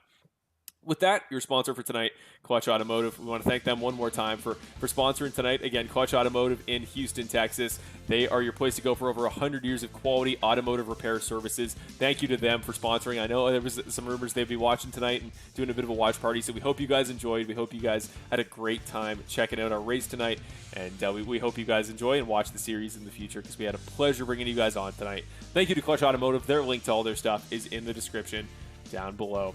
With that, that'll about cap us off, folks. We will show you the schedule one more time, and remember, next week we are off. Go take your Wednesday night, do some fun stuff, go have a party, but make sure you are tuned back in on March 29th when we return to Dover, the Monster Mile, for the 6th race of season number 11. Chris Ferreira should be back in the booth for that one. Then Atlanta, Charlotte, Bristol Dirt, and Road America will cap off the month of April. After that, 13 races goes to the playoffs, and then our finale on August 9th at Homestead Miami Speedway will declare a champion for Bandit Racing League Season 11. With that, as always, I am once again your host, Mr. Marshall Crocker Jr., and I will talk to you very shortly in about 2 weeks' time when the Bandit Racing League returns here on Full Send Racing Network again. Ricky Hart Jr. ends the streak and gets his win tonight in the Clutch Automotive 125. Have a great week, ladies and gentlemen, and we will see you very soon. Absolutely.